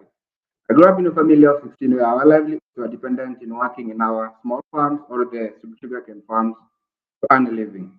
Our morning usually started in the morning before the sunrise, knowing very well that each coin that we earned from farming was critical for school fees, food, and any other needs. For us, farming wasn't a choice, but it was for survival. And this is not just my story, but a story of millions of farmers in Africa. As a result of use of these manual farming methods, 30% of productivity is lost. And most of the African farmers still cannot access loans or insurance due to high risk from lack of records. And for agri exporters, 72% of African agri exports are rejected annually due to regulatory non-compliance, losing out 28 billion euros in revenue. 3,500 euros charge for compliance lowers their profit margins and also excludes other farmers from exporting. Agri says one opportunity to rewrite the narrative. Abstract end-to-end digital traceability platform for sustainable agriculture in Africa. WaziTrack automates compliance by cutting Here, compliance I'm by so sorry, 10%. but we really cannot hear you. So what we're gonna do is we're gonna send you back to the room with the team to see how can we make your microphone audio better. But in the meantime, we're just gonna send you back to the tech team, and we're gonna have to move on because we really want to make sure that we give you the right opportunity here, and we can't hear your pitch so well, and we really want to make sure we do. Okay? I appreciate that. I appreciate that. I appreciate you as well and your startup. Now we're gonna move on to Armenia, to Ara, to talk about Aiki. Hello, I think that is 3-letter A's. Yeah. How are you doing? Hello guys, how are you? Doing good. Good to see you. How are you feeling? Pretty good actually. Good to hear. Your slides are going to go on screen right now, and you have 3 minutes to present Aiki. Can you see the whole presentation, the whole screen? Yeah, we see everything. We hear you well. You're ready to go. Deal. Now imagine you want to start your own garden. You buy plants, soil, and food and tools, and start gardening. But soon things go wrong, your yields are low, your basket is empty, and despite your best effort, you don't know what went wrong. Was it the wrong location or the wrong timing? Did I overwater or not water enough? Maybe it was the shade. Or maybe there wasn't enough nutrients in the soil. The problem is you're not sure. So you go to the internet searching for answers. But instead of clarity, you find a bunch of conflicting advice, some too technical, some too generic, and none tailored to your unique garden. From where I stand, you either need a local agricultural expert that will guide you every step of the way, which will cost a lot of money, or a smart digital assistant that can do the same job. So you go and look for apps and see that they offer some useful features like garden layouts, calendars, and planting tips. But every garden is unique. And most gardening apps, they offer like general advice, non-tailored to your unique microclimate. And even if things change in your garden, the results remain the same. Now imagine a gardening assistant that empowers you with personalized guidance, leverages the latest technologies and innovation to understand your climate and garden and help you grow healthy and tasty food. And that's Aiki. Aiki is a mobile app that combines 6 main features. The first one is the garden simulator. It's like the Farmville game, but your real life garden. We have a smart calendar, yield calculator, shadow analysis, greenhouse planner, and integration of garden sensors and irrigation timers with the app. Our focus is on the people who are transforming their backyards into food-producing gardens. With more than 200 million potential users, we will use social media campaigns, strong SEO and App Store optimization strategies to reach them, to drive the downloads, which will lead to subscriptions and the sale of the IoT kit, the sensor and timer. We have all the talent we need to make this project a success, from product to marketing to agriculture and technology.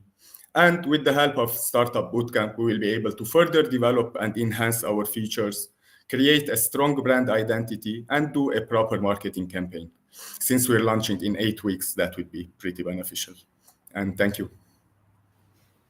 And thank you very much for your pitch, also perfect timing. So the first question, actually a very nice follow-up from your last slides. So what user behavior or feedback has shaped the development of your simulation and planning tools? Yeah, so mainly we have a working prototype, but not a beta version. We're going to launch the beta in 5 weeks.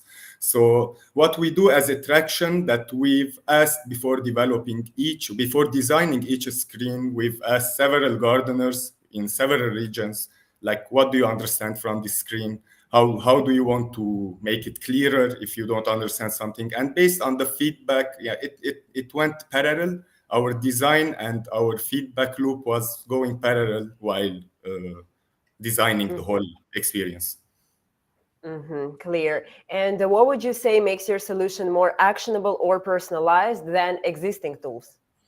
Like, we have the smart engine that can be linked with the weather station and can get the exact weather, the temperature of your garden. It takes the history, it predicts the future, and it tells you how to plant and when to plant and how to take care of it. So it's pretty much personalized solution. And once we finish the development of the sensors and the timers, like half the work will be automated, like to know exactly what to fertilize, to know exactly when to water according to what you planted in that specific raised bed, and so on. Clear. Another question from some of our mentors. So what is your plan for scalability? Like mainly digital marketing.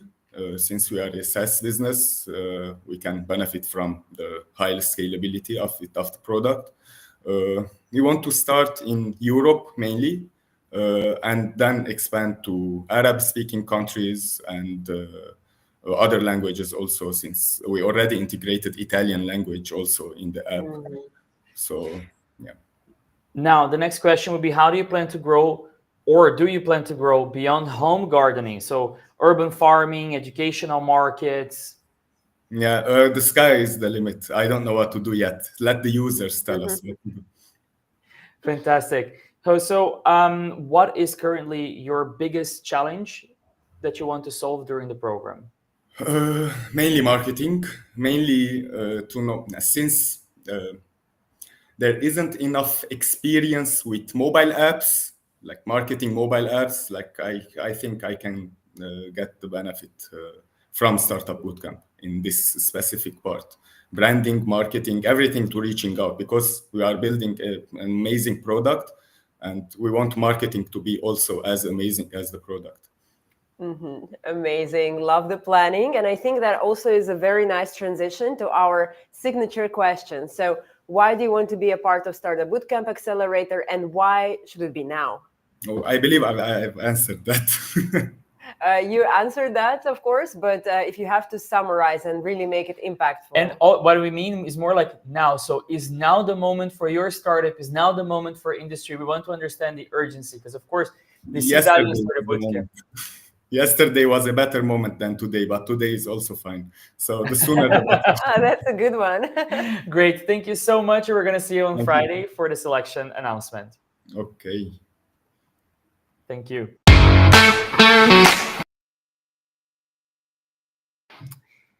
And now we're going to the land of sunny Portugal, cold waters but warm people, and we're going to see Tree Dish with Diogo Malheiro. Bom dia, Diogo. Hi. I'm Nelson. Actually, Diogo is my co-founder. Oh, hi, Nelson. Sorry, we had here Diogo that was going to pitch, but bom dia, Nelson. How are you doing? No problem. Yeah, I'm doing fine. Good to see you. You see, you're ready to present. You got your gear on. We wish you the best of luck. You have 3 minutes. Thank you. So, hi everyone. I'm Nelson, and we are 3Dish, and we aim to be the new standard for displaying your dishes. So, let's imagine that you open a restaurant. You'll need food images for food delivery platforms, restaurant discovery platforms, and even for your digital menu. And all of these platforms like Uber Eats and Glovo, they need you to upload good quality images because their revenue also depends on that. But here's the thing, traditional food photography is very inconvenient for the restaurant. They usually need to make dishes on purpose and hire staff for extra hours. And this complicated process usually leads to outdated photos or even no photos on these platforms. And 50% of food waste can be in a restaurant can be related due to incorrect orders or miscommunication. But what if you could interact with your food before ordering it? At 3Dish, we create realistic interactable models of restaurant dishes, meaning you can rotate, zoom in, and truly see what you're about to eat before ordering. And the best part is we are easier and faster than hiring a food photographer to keep your dishes up to date. And we do that with our scanner that can be rented on request. And it scans a dish in seconds, meaning that the dish can even go to the clients afterwards. It sends all of those scans to our server where we have systems in place to create the perfect 3D models at scale. And these interactable 3D models of restaurant dishes, they can be integrated on any platform. By making these integrations with these platforms, they will become our partners. They will introduce us to their clients and to their sales teams. In the initial phase, 3Dish is something new. It's something different. It's just an amazing way to view a dish. So it's a differentiator. But also, as we are easier and faster than food photographers, we will become an industry standard. Right now, we charge per model. We charge 25 euros and we sell them in packs. And the scanner, we rent it on request. And there's definitely some reoccurring revenue here, as restaurants they usually change something visual on their dishes at least once a year. There are about 840 million models of restaurant dishes to be done just in the United States and Europe. And we've already made some of those. We've made 750 models from 30 different restaurants, and we are already integrating with some major platforms here in Portugal. Currently, we are a team of two. There is Diogo and me, Nelson. We've known each other for some time now, and we even had this business where we sold these things called Bowlers Burley on the beaches of Portugal. That's how we've been funding ourselves and 3Dish until now. We also have Sergio as an advisor. He already has 2 exits in the sector, and he has lots of market knowledge and experience. Currently, we are preparing our funding round, but what we are looking right now is introductions to food delivery platforms and digital menu providers. So can you help us change how the world sees food? Thank you. Thank you. Also, now I'm hungry, must admit, because seeing all these fries in 3D, which maybe is a good nod to your app. I mean, it definitely shows a different idea, and I can only imagine myself on my Uber Eats at night, or my Just Eats at night, rotating that nice gyros. Anyway, so we have some first questions coming in. Do you own an IP on this technology? So the technology to create 3D models is something that exists for a long time now. What we are doing is making it accessible. So the scanner, it's built by us, and the whole system then to create because we have codes to automate the creation of perfect 3D models. It's also codes done by us. Yeah. Mm-hmm. Amazing. What value do you see in early integrations, increased order, user engagement, partner adoption? What is the value here for whoever is using your product? So there's 2 things. There's the value for the platforms, because these platforms like Uber Eats and Glove, Takeaway.com, they have a big problem that's keeping images up to date. So they already spend money to hire photographers to go to the restaurants to keep those images up to date. So there's a value here of our process being easier and faster to keep those images up to date. Then there's, of course, it's not a 2D image, it's a 3D model. So there's some marketing potential also at an early stage for the platforms that integrate with us. Yeah. Amazing. How scalable is the 3D model production, and what are the biggest bottlenecks you have there today? Right now, we are creating a system to mass produce these 3D models. So it's with the system created, it's really scalable. We can create hundreds of 3D models. Then there is the hardware, the scans. We do not sell them, so we do not need to mass produce the scans. Because just one scan can do like 100 restaurants in a year, and we can produce those scans in-house.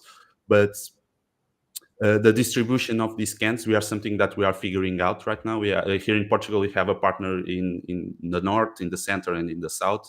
But it's something we are still figuring out how we'll get the scan to the restaurant and then back into the restaurant. Yeah. Mm-hmm. Clear. And can you tell us a bit more about your business model? So who is paying? Is it restaurants, platforms, or both? And how it evolves over time?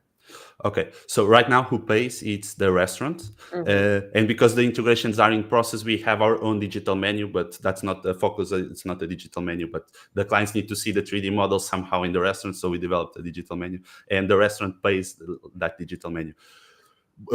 How we see it evolve is to change the client from the restaurant to the platform in the future. So that's our end goal. As soon as we start integrating with these platforms, because they, for example, where it's already pays photographers to go to restaurants. Yeah. So that's where we want to enter.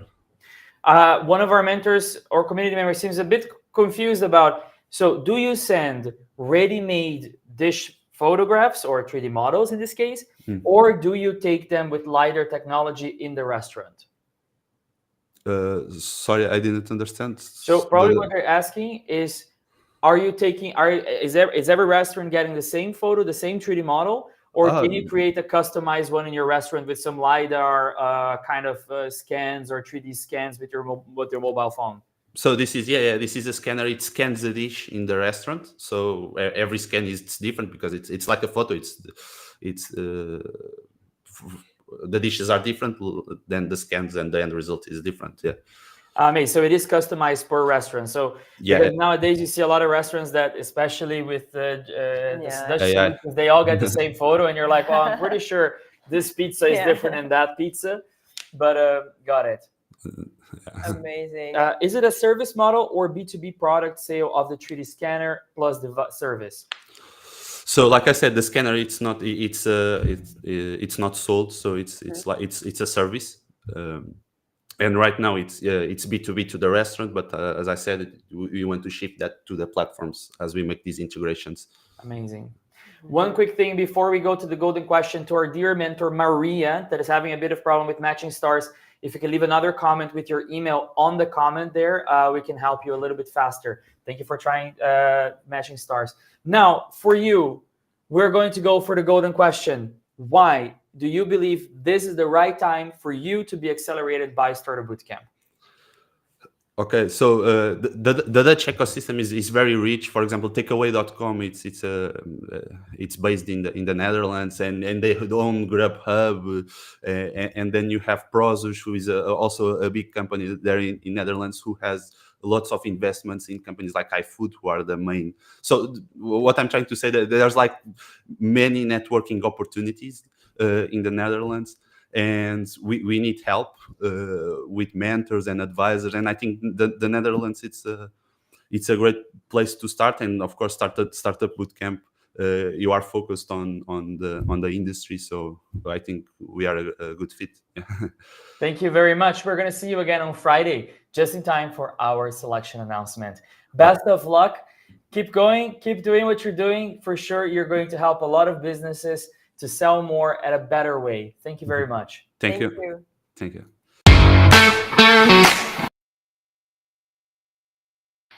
Now, unfortunately, AgriSense Technologies, we were not able to establish a steady connection with them. There seems to be a problem with the audio, but we make this a little bit easier for you. Of course, if you go on Matching Stars, you'll be able to see their description. I believe they also have a video there. Yes. So you're able to know more about AgriSense Technologies as well. Of course, AgriSense Technologies is still on the run for the selection. We have more rooms where they're going to be pitching in, where hopefully we're going to get that audio sorted. We also met with them many, many times before. They still have a chance to make it to the top 10, and they're much, much valued and treasured member now here of this selection week. So we're going to stay in touch with them for sure. Well, it is time. Exactly. We are halfway through the food and agri-tech, of course. So it's time to grab some coffee, grab some lunch. So we will have, I think, around an hour and a half break. It's a long break. Of course, you can relax, have lunch, but then also scroll on Matching Stars. Remember all of the startups that you saw today. Put a star if you think that the startup belongs in our accelerator program. You also have some time to share this with your friends and colleagues who are in food and agri-tech space, or maybe they're just interested. So we can all see the forefront and the future of this industry together. After the break, we're going to have some companies from Ireland, Egypt, UK, Estonia, Netherlands, Turkey, Mexico, Philippines, Canada. We're going to go all over the world in the afternoon. We're going to go back at 1:30 p.m. Central European time.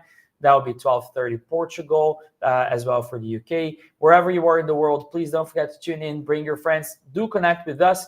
Giovanni Vaccari, Sabine Basarayeva on LinkedIn for further connections within your ecosystem. Don't forget to follow us on LinkedIn with Startup Bootcamp. We're always there sharing some great news from our ecosystem.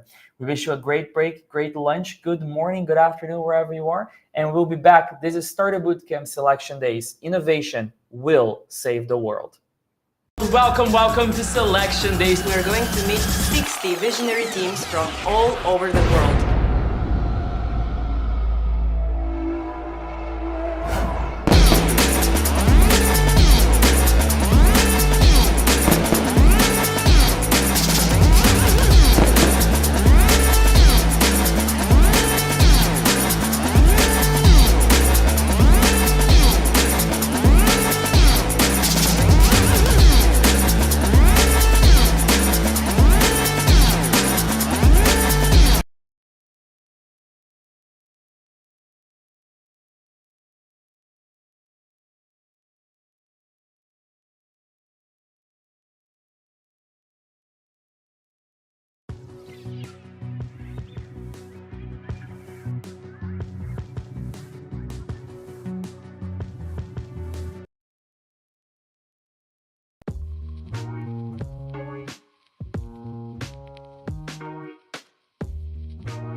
Welcome to Selection Days. We're going to meet 60 visionary teams from all over the world.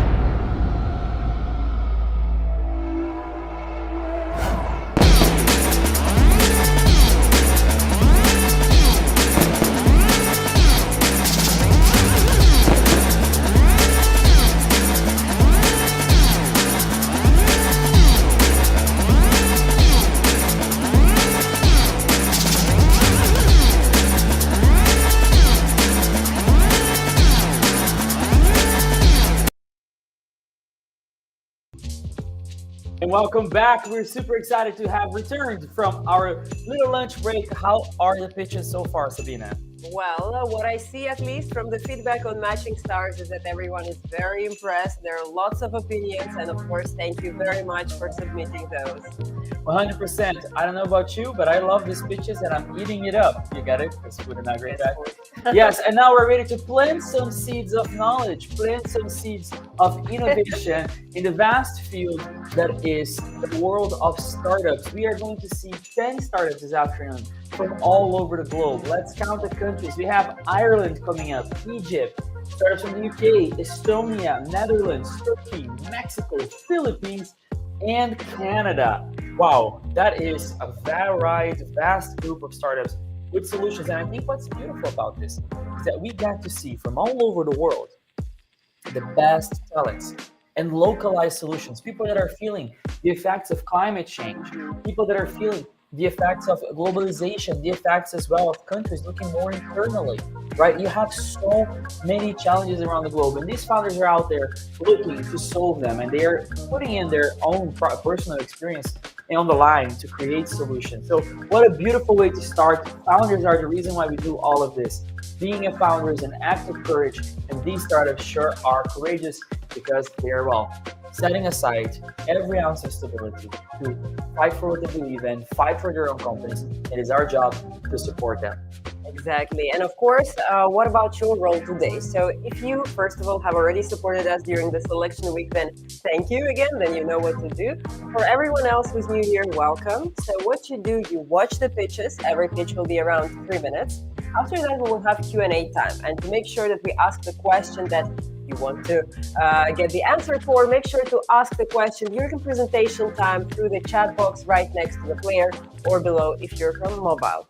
After that, after you formulate your opinion, you go to Matching Stars, which is our web app, of course, that by now you should already have the access. In case you don't, just drop your email in the chat box. Just make sure that the email is in the content of the message, because that way we can help you super fast.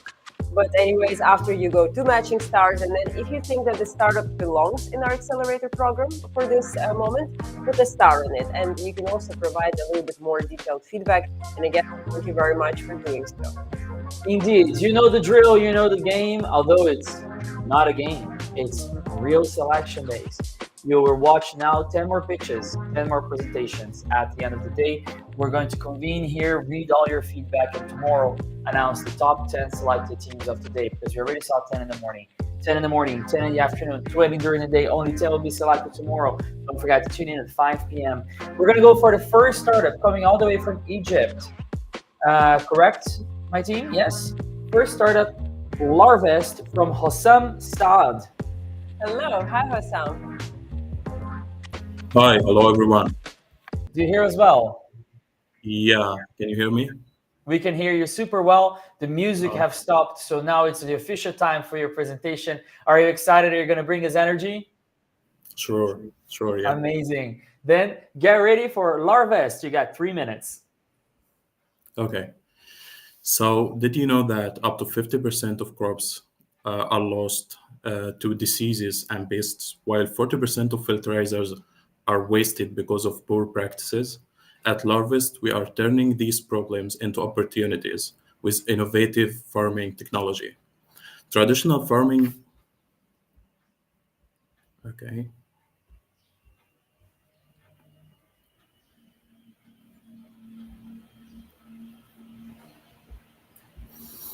Traditional farming faces many challenges. 30 to 50% of crops are lost due to diseases and pests. 40% of fertilizers are wasted because they aren't applied consistently. And there are issues with the nutrient level and inaccurate prediction about crop yields. At Larvest, we use artificial intelligence, satellite monitoring, and real-time data to help farmers. So we help farmers to do fertilizer zoning maps, cut waste by 25 to 40%. We do disease detection that stop 35% of crops with early warnings. And precision yield forecasting increase profits with accurate prediction. With our integration, reduce climate risks by 20%.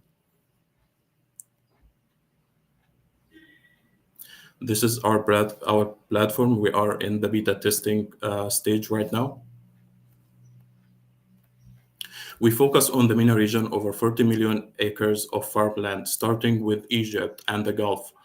Our main clients include large farms, also small farms and medium farms, cooperatives and governments.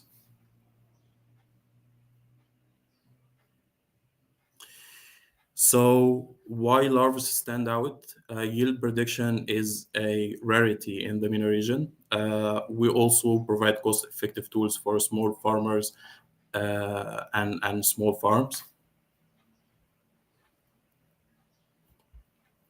We generate revenue through subscription, custom AI solution for large clients, and data monetization. We already engage with key stakeholders like the Egyptian Space Agency. So why we want to join Startup Bootcamp? Access to mentorship for scaling in the MENA for sure. Leverage partnership with NGOs and governments, and refine our model for a global impact. Our team combines engineering and business backgrounds. So yeah, join us to changing agriculture for the better, smarter, sustainable, and scalable. Let's grow the future together. Thank you. Thank you. Definitely, let's grow the future together. So we have a few questions for you already. How do you localize your AI models for different soil, crop, and climate conditions across the region? Okay, so as I mentioned in my presentation, in the MENA region, there is a rarity in this technology. So we want to educate farmers about what we are doing. So we educate first, and this is a slightly different business model. We want to educate farmers first, and then we want to apply our technology. Fantastic. Educating your users is super important, right? Sometimes they don't even know what else is possible out there. Super clever plan. What is your plan to acquire and retain large-scale farms or cooperatives in Egypt and the Gulf? We already set some cooperation with some big players because in Egypt there is some big players. They have a lot of farms in Egypt, and they like acquire most of the market. And we already in conversation between them to make this. They very open for this new technology for them, and they want to adapt it. That's great. How do you monetize data and consulting services while serving resource-sensitive customers? Please, can you ask the question again? For sure. So how are you monetizing, basically? That's the point, because a lot of your customers, I believe what they want to mean here is not all your customers are going to have a lot of resources, a lot of cash to spend. So how are you monetizing that at the moment, or how do you aim to monetize it? For now, we are partner with the Egyptian Space Agency, so we don't. Our cost is low because we have a partner that provide us with the satellite images and so on. So we don't. The cost for us is low, so we try to make the cost low also for the farmers and so on. Fantastic. What is your current biggest challenge? Educating farmers. Fantastic. What is your current revenue? Somebody's asking, you don't have to reply to this one, but are you currently revenue generating? We still didn't generate revenue. We have some grants from Egypt. Congratulations. Grants are hard to get. Thanks. Yeah, just it. Amazing. I think maybe what could also be interesting, because there are a couple of questions about the team. Maybe you can tell us a bit more about that, about the team, but also why did you decide to start it? What was your motivation? Okay, so about the team, we have different backgrounds, diverse backgrounds from engineering and business. I myself have a bachelor degree in space engineering and master degrees in business. Wow. I built different startups before. Mm-hmm. For my team, they all come from technical background, also space engineering, remote sensing, and we have some of our team work in agriculture. It's like a very diverse team. Fantastic, fantastic. Now, this is my next question. Is my favorite question. Why is this important for you? As I mentioned in my presentation, it will be very important to have a organization that set like cooperation with other NGOs that uh, present us to the ecosystem, and also for the mentorship. Great. So that is also the reason I'm assuming you also want to join Startup Bootcamp, right? But the Yes. question here is, why now? Why is now the right time for your startup? Okay, so for our startup here in Egypt, it's still a new technology. It's not new technology, but still new technology for use in Egypt and in the Gulf area. It's rises right now and these days. So I think it's the right time to do it. Would you consider your region underserved? Do you think there can be more done to digitize your region? Yeah. Fantastic. Now, then, you already answered a little bit the question, but if you want to do a final pitch on why we should select you for the accelerator program, why are you the right team to tackle this challenge? Why do you want this? Actually, as I said, we have a very great opportunity at the right time, the right place. So I think all we need is a push to do what we already did as a technical, and we just want this push in the business way. Fantastic. Well, then we thank you very much. We wish you the best of luck on Friday with the selection announcement. Thank you so much for joining us today. Welcome to Startup Bootcamp, and we're going to see you tomorrow. Thank you. Thank you.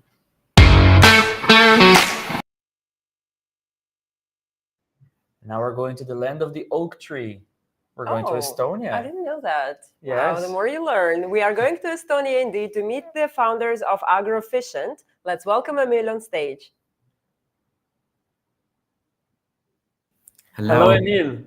Hi. How are you? I'm doing great, thank you. Good to hear. Now, are you ready to present to us Agri? Yeah, I'm totally ready. Fantastic. Then you have 3 minutes. Good luck. All right. Imagine you have an access to ocean, yet you can only use 2 drops. That's how crops feel. However, at Agroefficient, we make every drop count. Pour 10 buckets of water in the soil, and 7 of them will be wasted. This is the reality in agriculture today. Most of the water never reach the plants, and this inefficiency leads to $150,000 financial losses to the farmers annually. So we invented a special material called hydrogel that works like a sponge you mix into the soil. It stores water when it rains or when you water the plants and slowly gives it back to the plants to keep them hydrated for months, even in dry conditions. We see 3 customer benefits. We know it decreases water usage, we know it helps to boost crop yields, and we are confident it will reduce fertilizer usage.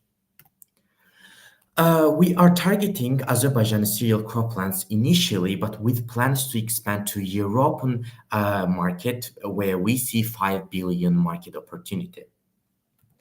We operate on B2B basis, selling directly to farmers, and each kilogram of our product prices almost 12 euros, and farmers need 40 kilograms of material per hectare of their land.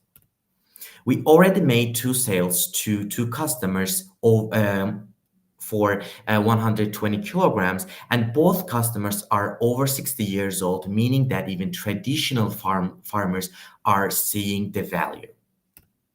Unlike other competitors, our product degrades into minerals after its usage life is done, and it doesn't clump into a hardening gel, enabling plants to drink the natural water of the soil itself. My name is Emil Sinla. I'm the CEO of Agroefficient.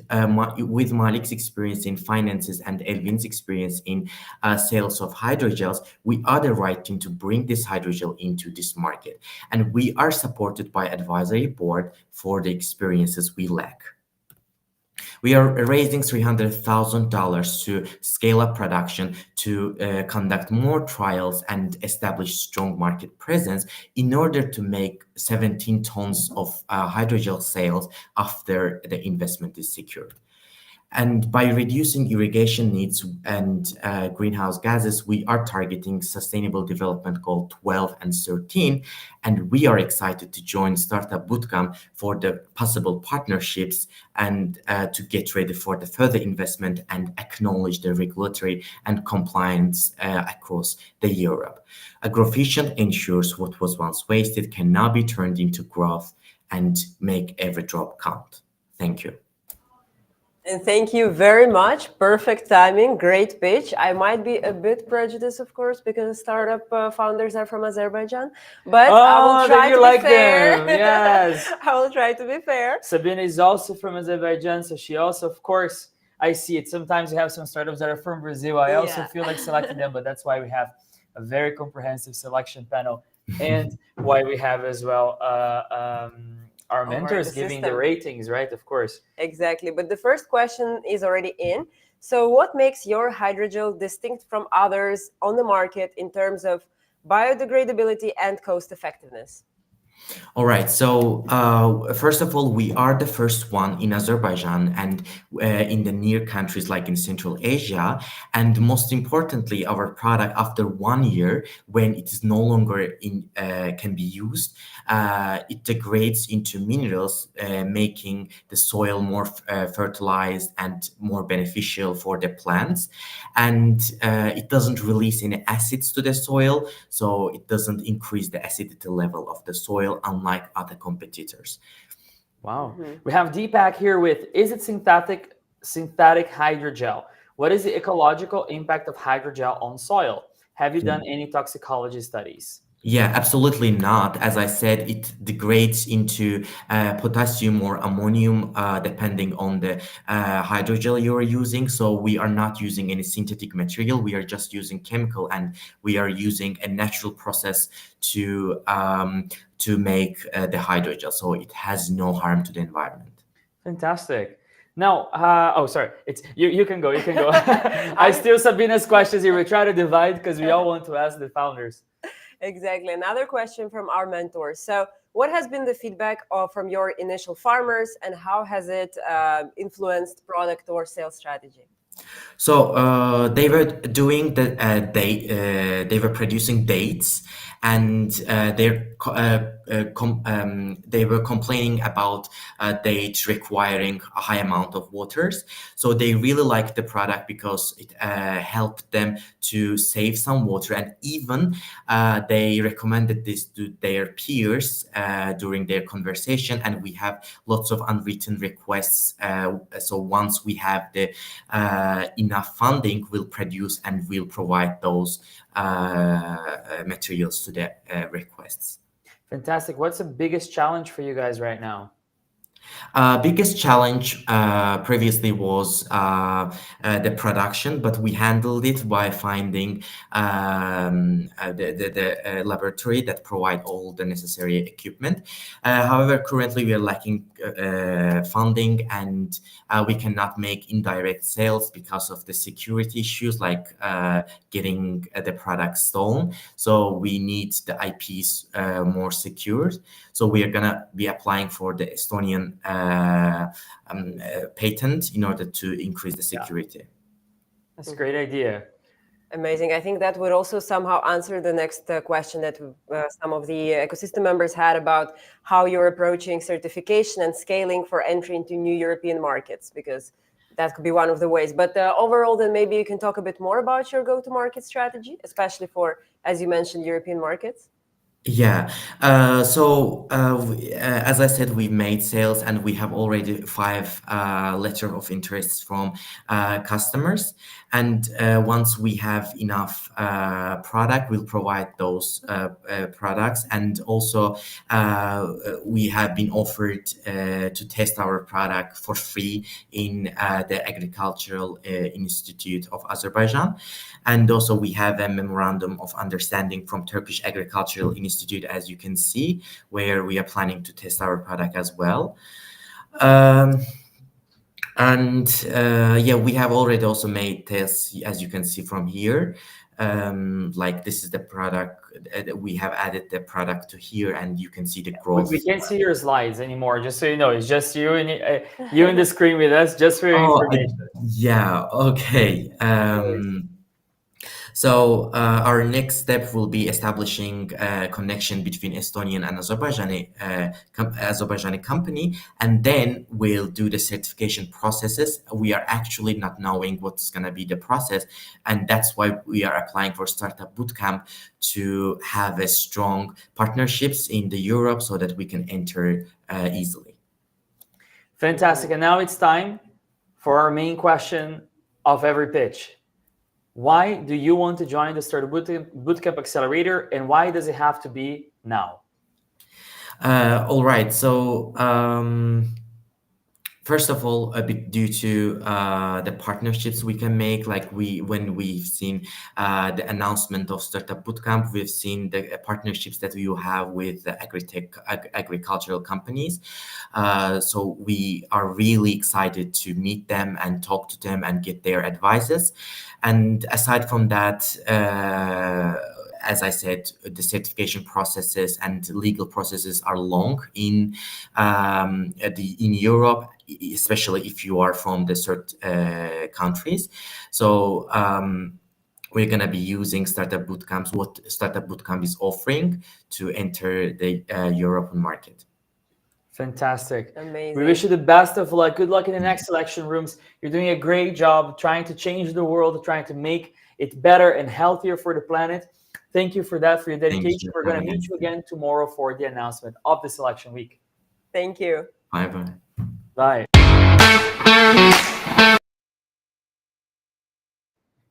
Sabina, do you hear this buzz? Oh, I love it. It's because it's time for B Select Pharma, a company incorporated in Ireland. Good afternoon, Jamie Malone. Oh, we don't hear you, Jamie. Let's try again with the microphone. In the meantime, you can, of course, find B Select Pharma on Matching Stars. Matching Stars are a web app for selecting and rating startups in an easy and fun and interactive way. We check your ratings every day at the end of the day. Hi, Jamie. Apologies, guys. Can you hear me now? We can hear you. There's a little bit of an echo, but it should be fine. Apologies. I'm here now. I can hear you loud and clear, guys. Great to be with you today. Thanks for taking the time. And I really looking forward to pitching today. Our business is based on bees, and we have we want to share what is the wonderful world of bees with you today, and hopefully the appreciation that you may already have becomes a much greater appreciation once you hear what I got to say. I got 8 bee hotels in my home, Jamie, so I'm ready to get even some more now. Let's get to the world of bees with Jamie. Super. You have 3 minutes. Good luck. Okay, great. Excellent. We are B Select Pharma, and we're refining nature's pharmacy. We're unlocking the power of bee venom for sustainable biotech and agri-tech. Apologies. Next slide. About us, B Select Pharma is pioneering sustainability extraction of high purity bioactive peptides from bee venom for pharmaceutical, biotech, luxury skincare, and agri-tech applications. Our mission is to create a scalable, ethical, pharma-grade supply of bioactive peptides, fueling innovation, medicine, research, sustainability, and agriculture. What makes us different? We have a proprietary, non-invasive collection technology, ensures ethical, high-purity extraction, scientific partners with the Munster Technological University, MTU, and the Centre of Applied Bio Research, CABR, for validated peptide purification. I'm just trying to read the other part of the slide. Apologies, guys. We have 200 hives of native Irish black bees, which are endangered in other parts of Europe, but we're hoping from the sustainability viewpoint to increase that number right up and protect this particular species of bees. The biotech industry is hungry for bioactive peptides, but today's supply chain can't keep up. The problem: legacy collection methods that aren't built for modern demand, contamination risk, inconsistent purity of the peptides, no scalable ethical sourcing tailored for pharma, biotech, and skincare standards.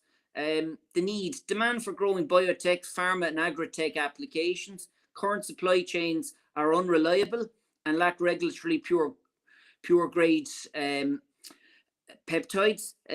Need for a cost-effective, ethical, and consistent solution. At B-Select Pharma, we are solving this with high purity, scalable, ethical peptide extraction ready to fuel biotech and agri-tech industries. Market opportunity: peptide therapeutics, 48 billion, growing at 7.8%. Biotech research and drug discovery, 38 billion. Market oncology, arthritis, neurological disease. Luxury skincare and dermatology, 20 billion, with a growing demand for bioactive natural anti-aging solutions. Agri-tech and sustainable farming projected at 10 billion, plus markets for biopesticides, plant immune boosters, and soil microbial enhancers. Total addressable market is 100 billion across pharma, agri-tech, skincare, and biotech. What's driving the growth? The rising demand for bio-derived treatments. Pharma, biotech are shifting away from synthetic compounds towards natural derived compounds. Breakthrough in peptide and drug discovery. Research shows that peptides like melittin could revolutionize cancer and neurological diseases. Sustainable and clean label products. Agri-tech, skincare brands are prioritizing natural bioactive ingredients right across the board. Hi, Jamie. Sorry to interrupt. Just to let you know, you got about 50 seconds above your script time. So if you could wrap it up in the next 15, 20 seconds, that would be appreciated, so we can go to questions. Apologies, guys. Yeah, I have a couple of little graphs there just to show you the various values right across the board. Meet the team, that's myself and my partner, Ricky. We have our journey and our ask, guys, if you don't mind, I'll skip straight to it. Our ask is to support the scale and comply. Scale and operations to meet global demand, guidance on regulatory frameworks, and commercial strategy and validation. That's what we'd like to get from yourselves. And closing words: from a single bee, nature gives us the molecule with the power to heal, to protect, and to transform industries. At B-Select Pharma, we've harnessed this potential, not just for today, but for the future of medicine, biotech, sustainable agriculture. Let's define what's possible together. Fantastic, Jamie. So we're going to see you in Amsterdam, hopefully, indeed. So we're going to stop your screen sharing. It's just you and me now on the camera, so you know. We have already first question around the ethical uses of using bee sting and bee venom, considering that it would be one-time used, and when they use the venom, they die. Is that correct? No, that's not correct at all. Gio, our device is an ethical device.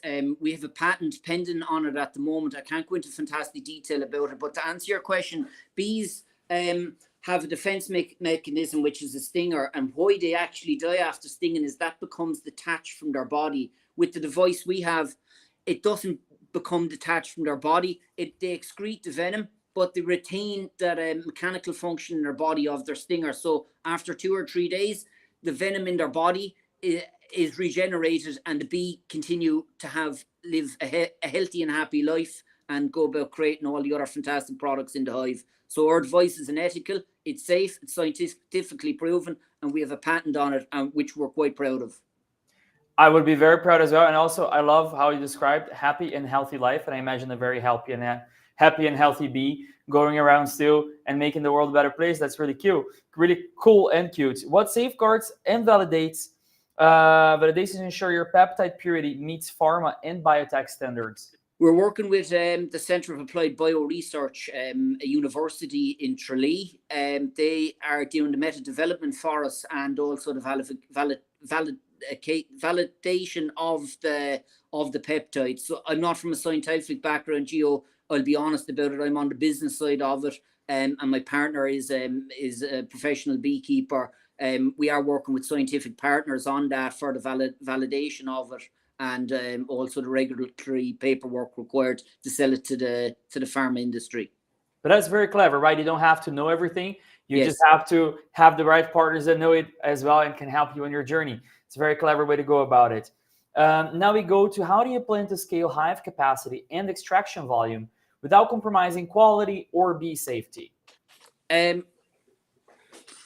We currently have 200 hives, Gio, and our plan would be to increase the capacity to about 1,000 hives over the next 2 or 3 years, depending on the market. Can you repeat the other part of the question, Gio, please, for me? No worries. So the idea was scaling hive capacity and extraction volume without compromising quality or safety. Sorry, I'm just referring to Gio to my notes. Of course, go ahead. Apologies. No worries. I have it This written is down. this is not a pageant, right? You were just asking you some questions, and then you reply as you remember. It's always good. Yeah. Gio, apologies. You'll have to go again. No worries. Why don't we change the question and we go to our golden question with you, which is why do you want to join the accelerator program? Well, yeah, that's a simple and quite an easy answer for me to give. You guys are number one, and we want to be number one in the fields that we want to do. Our ethic is for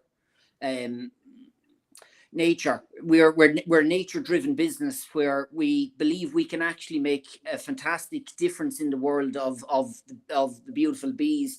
The bees themselves produce between 60 to 70% of the food that we actually eat comes from the fantastic work of the bees, from fruit, veg, to cereals, the nuts, right across the board. We believe that we can be number one in the fields that we're trying to ascertain, and we need to work with the best people possible for that. And we believe yourselves are those people. Thank you. We believe you got this as well. We are for sure that you're on the right track. That's why you're here today. We're going to select 10 tomorrow, and we're going to let you know. We're going to see you there, and we already wish you the best of luck. And personally, can I give you a little shout out for a second, guys? So, of course. Thought it today is the biggest breakthroughs come from the most unexpected places. That is true. Love that. I love it. And long live the bees, so essential for our ecosystem.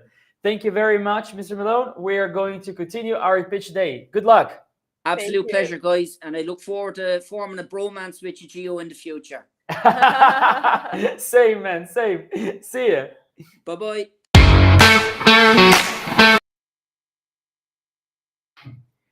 And now we're staying in Europe, but Exactly. growing a little bit across the pond. Exactly. We're going to the United Kingdom to meet Natalia from Bee Muse. So let's welcome her on stage. Hi, Natalia. How are you? Let me just go to the full screen. And, of course. Let's make sure we have your slides up. Let us know when you're ready to pitch, because you will have 3 minutes starting then. Perfect. I see it's all full screen. Good luck. Yeah, that's great. Okay, so hello. I will continue a story about bees. This is the world. This is how I remember my world from the childhood. The buzzing bees and butterflies in insects, but this world is disappearing rapidly. Do you know that we have 75% less insects than only 30 years ago? Why? Intensive monoculture farming is killing our ecosystem and degrades the soil. Do you know that we consume only 0.1 of edible plant species? No wonder farmers are focusing on them. And fruits and vegetables and berries available in supermarkets are 5 to 8 times less nutritious than the actually available in regenerative farms. What if we give farmers an incentive to move to more sustainable practices? Hello again, my name is Natalia and I'm co-founder of Bemuse. Bemuse produces non-alcoholic honey drinks, which are alternative to sparkling wines. The love for pollinators and bees have always been the beating heart of our brand. Now we would like to go a step further. We would like to use pollinator-friendly plants like dandelions and the rosehip. They're rarely available in the Western Europe at the moment, but also various fruits and berries which are grown in regenerative farms.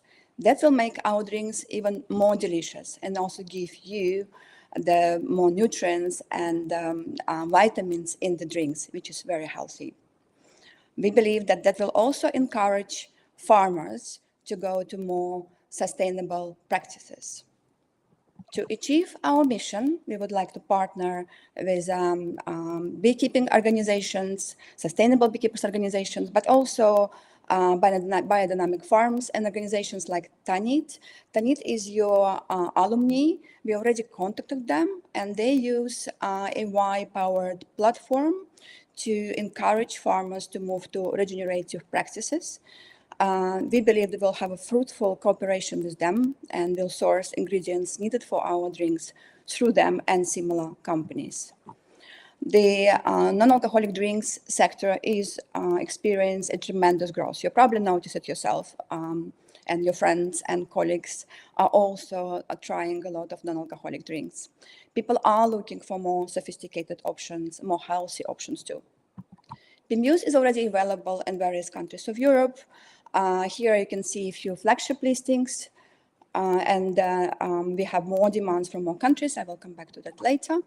We have a unique and we have a unique drink, and we won a lot of awards for the taste and proposition.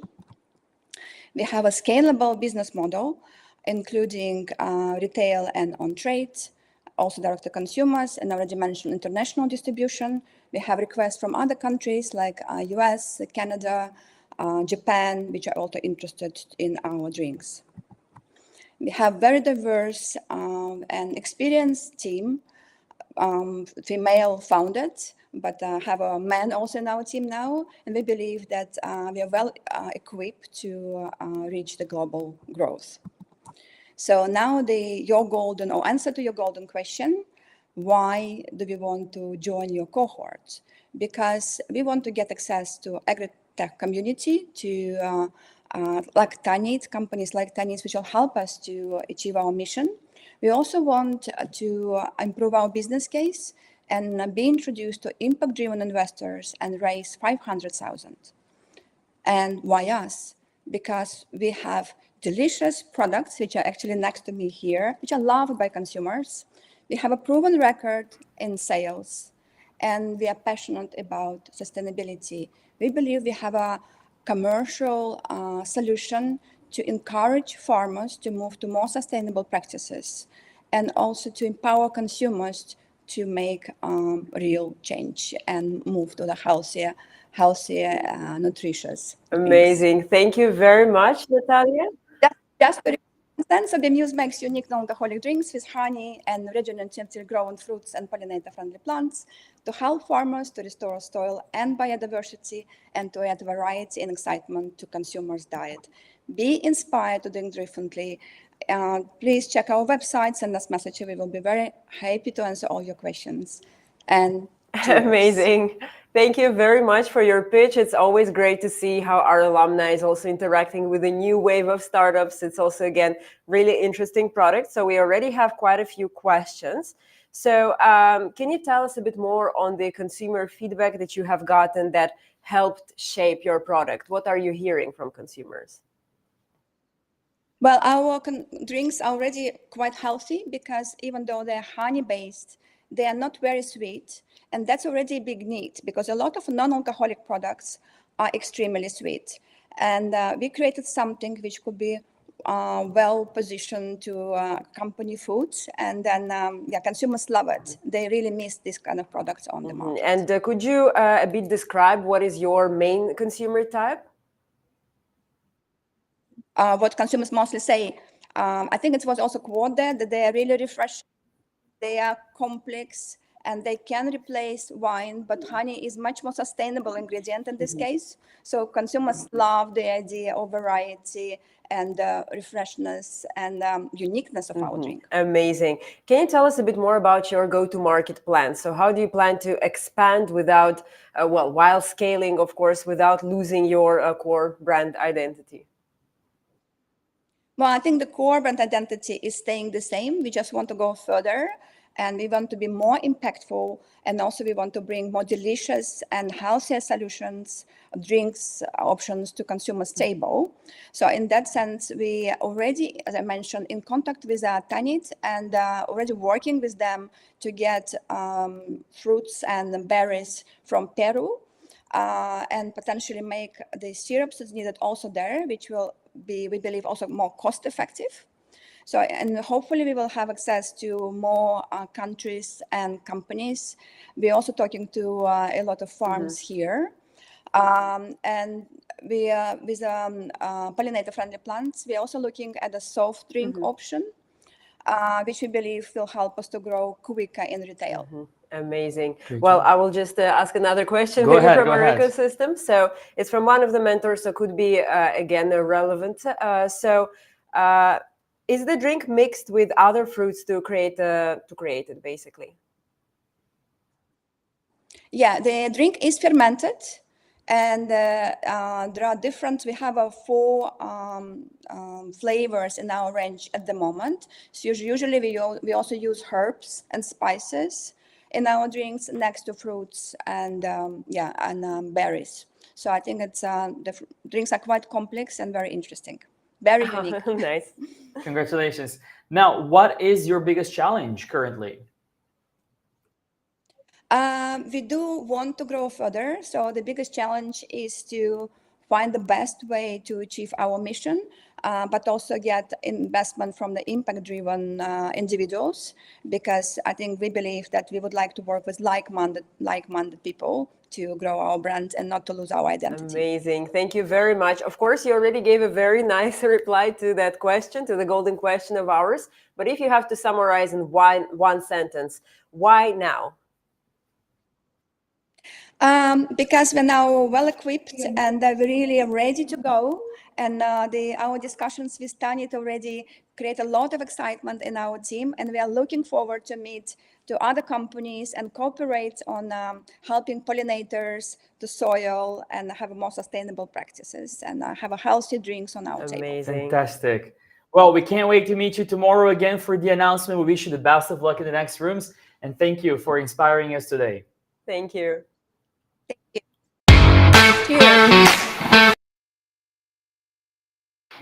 And now we're going home because this company is incorporated in the Netherlands with Andres Jara from Fava Mole. Hey guys, how are you today? Doing good, and you? Yeah, very good. Nice to see you. Are you ready to present us Fava? How do you say Fava Mole? Fava Mole, yes. Fava Mole. Perfect. Good luck. Thank you. So, do we all love avocados, right? I love them, especially because I come from South America. But then we all know actually what it brings to the environment. We know that they bring a lot of waste. 40% of everything that is brought is wasted without even knowing, because we slice them here. Avocado uses a lot of water, around 2,000 liters of water per kilo. It's, of course, depleting and cutting all the soil in other countries. So it's a lot of monoculture and, of course, a lot of CO2 emissions because due to the transport. We love them, but at what cost? So that's why we started with Fava Mole.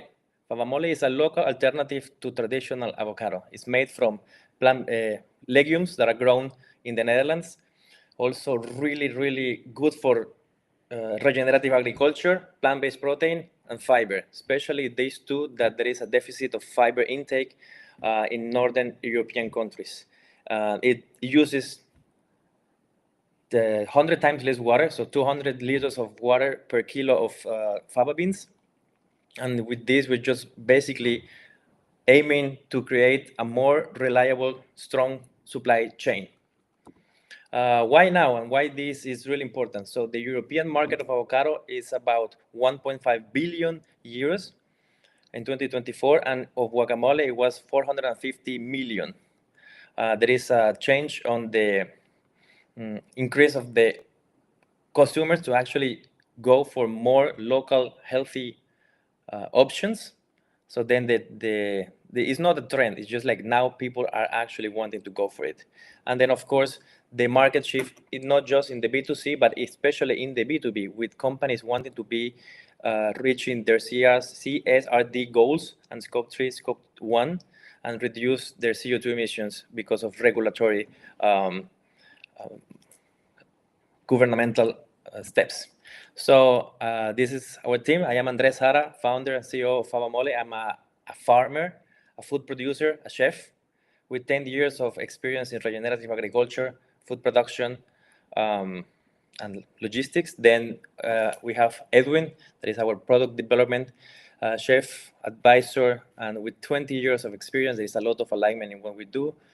We're partnering with one of the biggest producers of guacamole in the continent, is Ron from Lazy Foods, with 30 years of experience in the supply chain, importing and exporting of big quantities. And then we have Brad, that you might all know, is from Willicroft, and he's working with us advisors in impact and strategy. And of course, we have Maria, that is working in the marketing and strategy of the brand.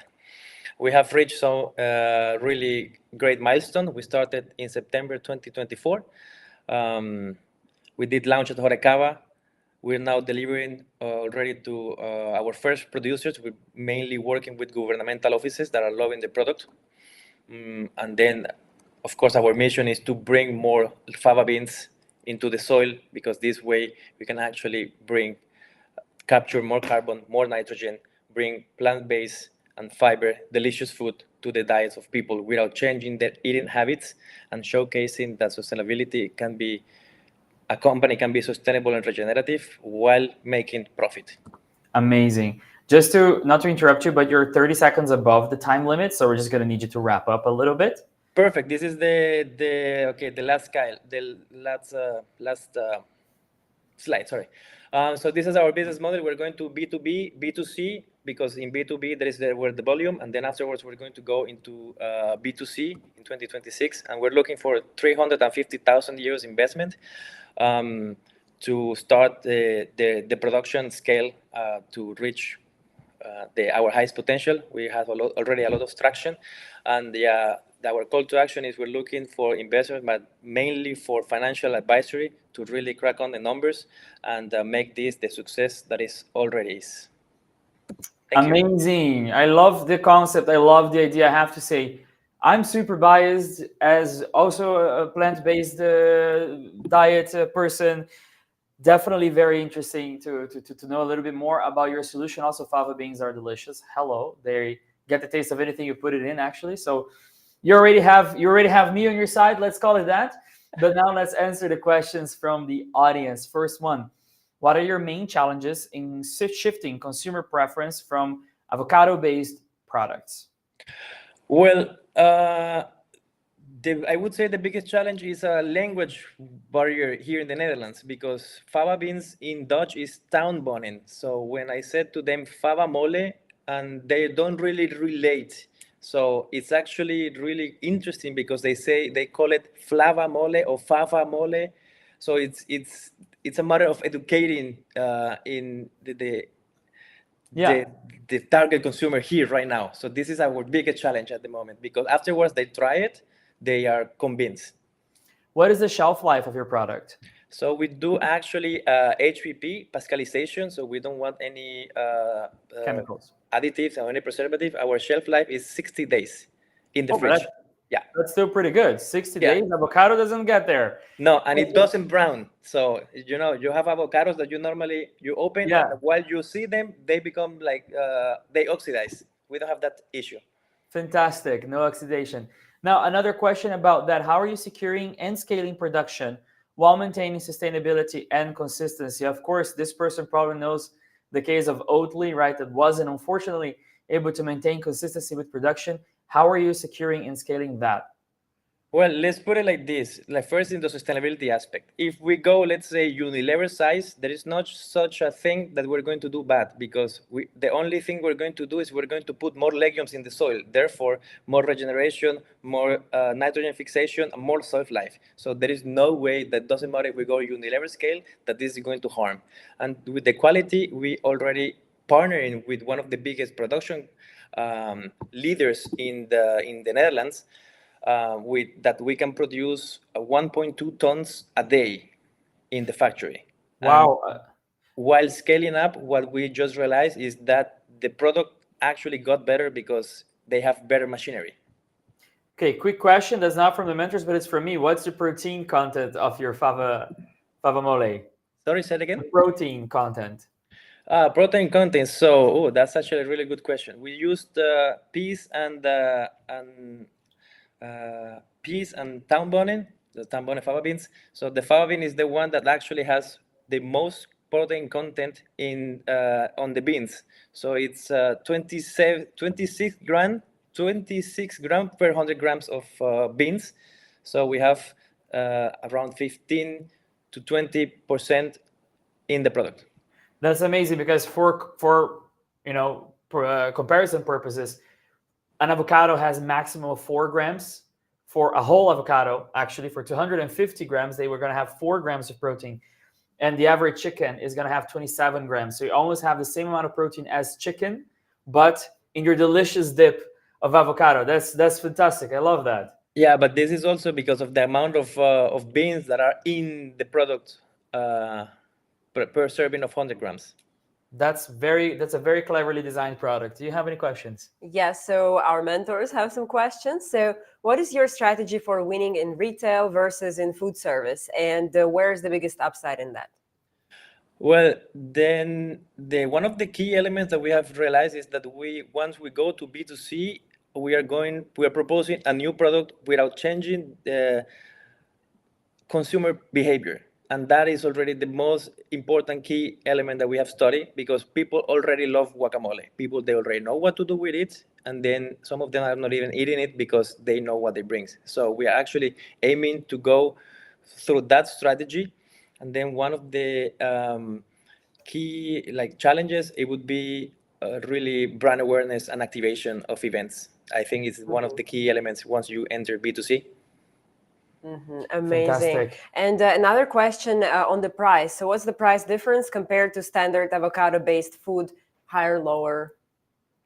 Well, that is actually a great question because right now, if you buy avocado from Mexican imported, is €9 a kilo. Our fava mole at this moment is $10.50 with all the production being organic certified. And of course, if we go lower than that, if we don't go organic, then of course we can go cheaper. But then what kind of agriculture we are supporting? And then, of course, it's a matter of volume and scale. Once we get to the tons, then we can compete in price with conventional guacamole. Yeah, but of course, still a biological avocado, even though it's biological, you're still going to have so much water consumption for the fruit, which is, a very unfortunate byproduct of producing avocados in times of drought and climate change. I think it's a very sensible solution. And beans, I mean, I'm almost working for your startup right now, but beans are naturally cheaper, even if they're biological. So, of course, and then of the CO2 emissions at the end. This is also something very important. Even though if you have organic avocados, you're still importing them from really far away. Or now even avocados can grow in Europe, but then they are being grown in really desertic and areas in which there is a lot of drought. So does it really make sense? Absolutely. Thank you very much. We have time for, oh my God, we are completely over time. We're having such a great chat with you. Very quick answer then, why do you want to join Startup Bootcamp? Well, because we see there is a potential, we feel it, we have the traction, and I think with the power of this network, we can actually be able to reach our goals and our dreams. So that's why we're here. Thank you for that. We wish you the best of luck. We're going to see you tomorrow for more selection days, and tomorrow the announcement. Good luck. Guys. Thank you so much. Bye. Thank you.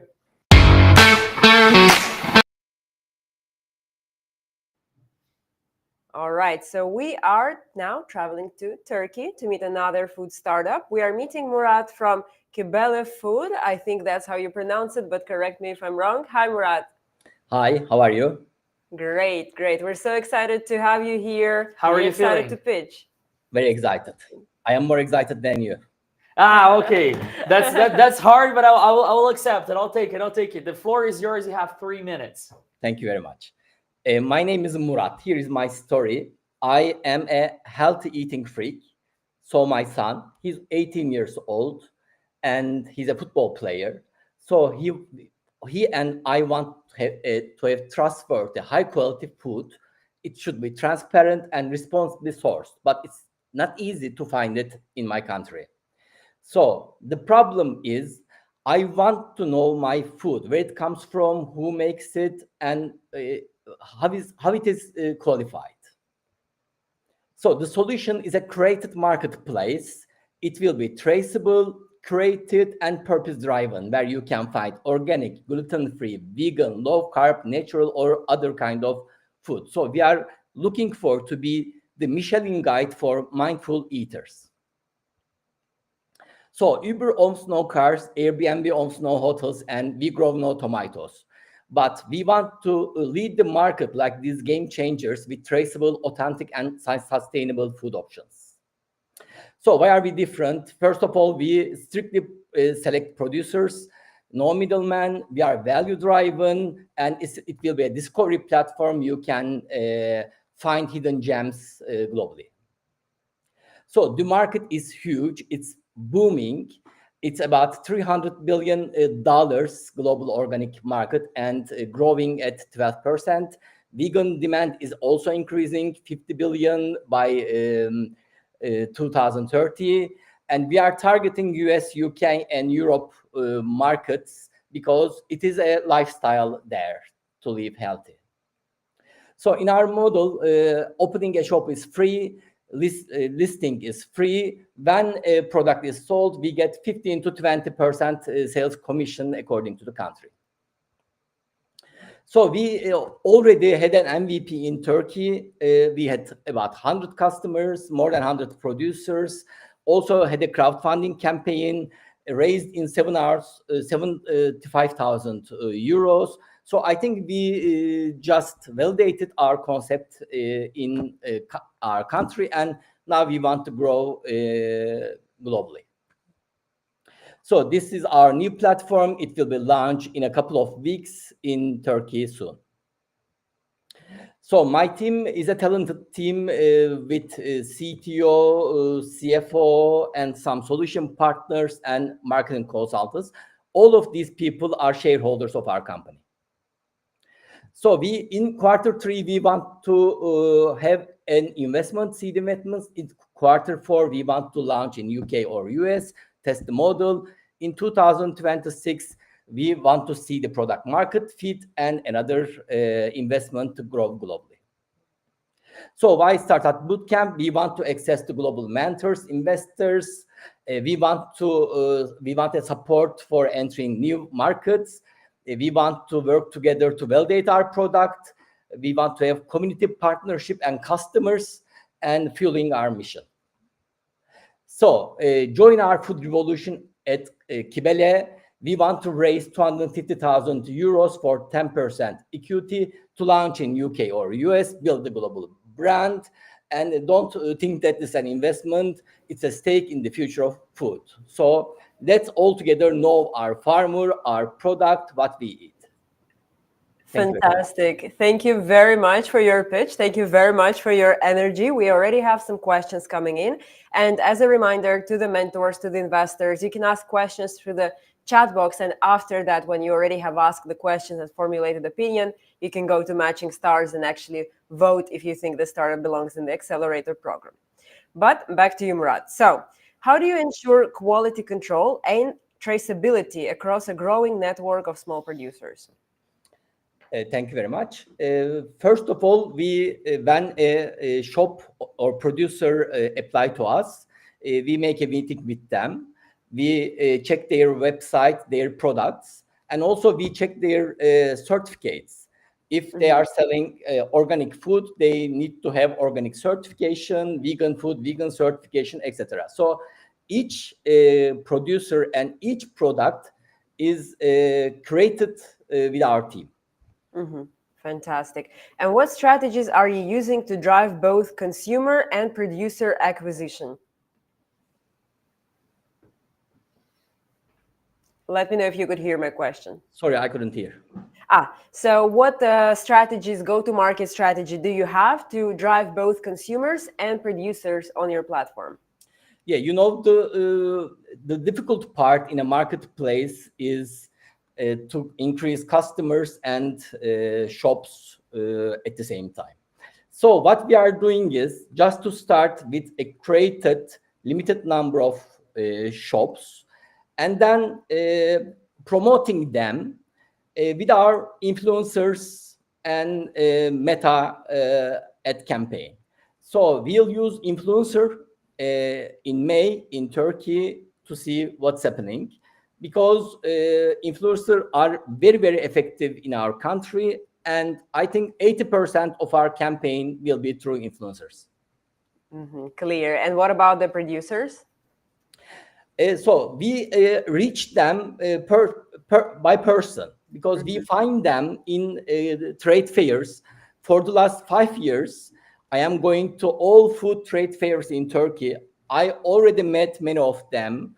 So they are waiting for our new platform. We have already more than 100 potential producers. So we don't have any problem about that.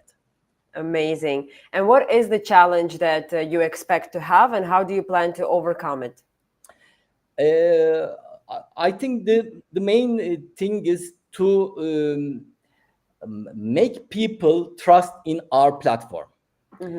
So there are competition, there are many e-commerce sites, marketplaces, because this is a sexy market. Everybody is trying to enter this market. So we have to show our difference, how trustable we are and our producers. So this will be, I think, our creation success. If we can successfully create it, and we will, of course, these producers and the products, we'll have no difficulty, I think. Clear.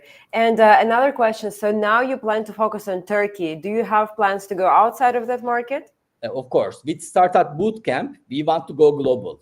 With our Kibele brand, we want to market it to the world. To launch in UK or US, we'll decide together, and we'll launch a global country together, I hope. Fantastic. Now it's time for the signature question. Why do you want to join the Startup Bootcamp Accelerator, and why it's now the right time to do it?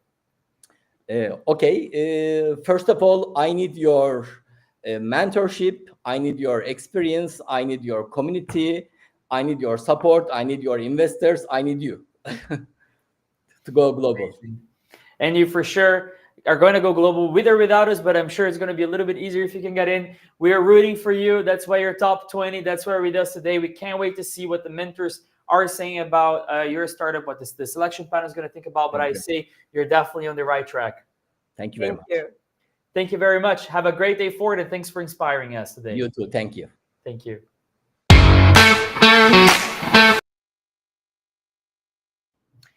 And now we're going to Mexico, to Ultra Biotech from Gabriela Cruz. Hello, welcome to Mexico.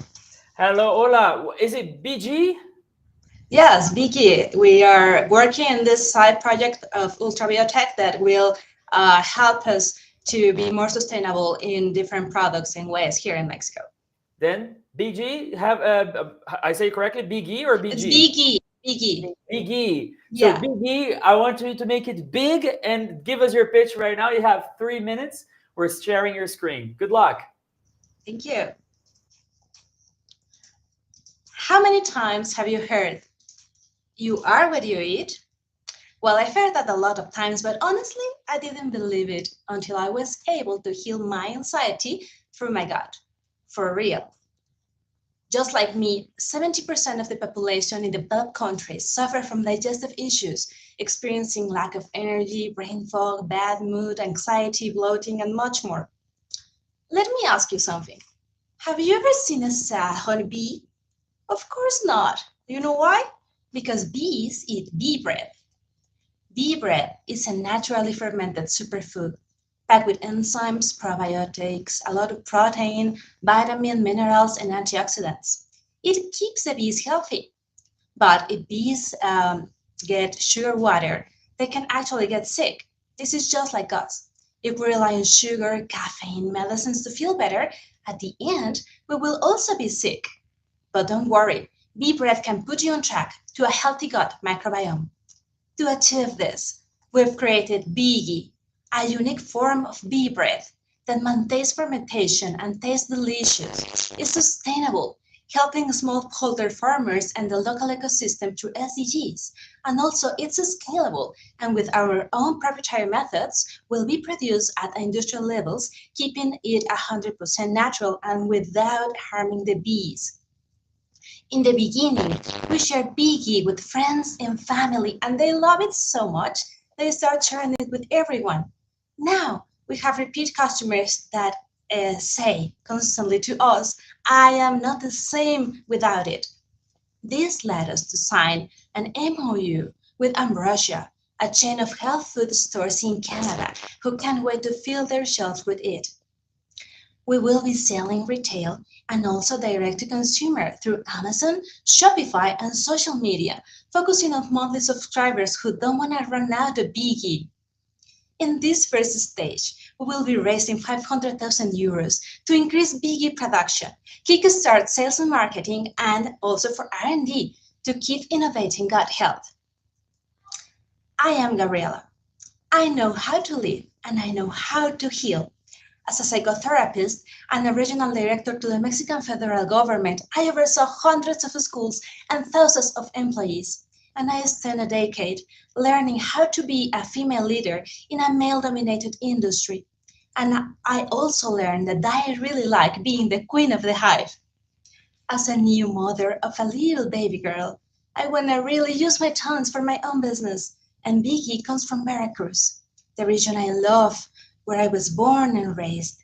And by my side is my husband and co-founder Josh Galt, a visionary startup man with a vision in sustainable agriculture. He is the person who makes me believe I can achieve anything. And together, we are a powerful couple.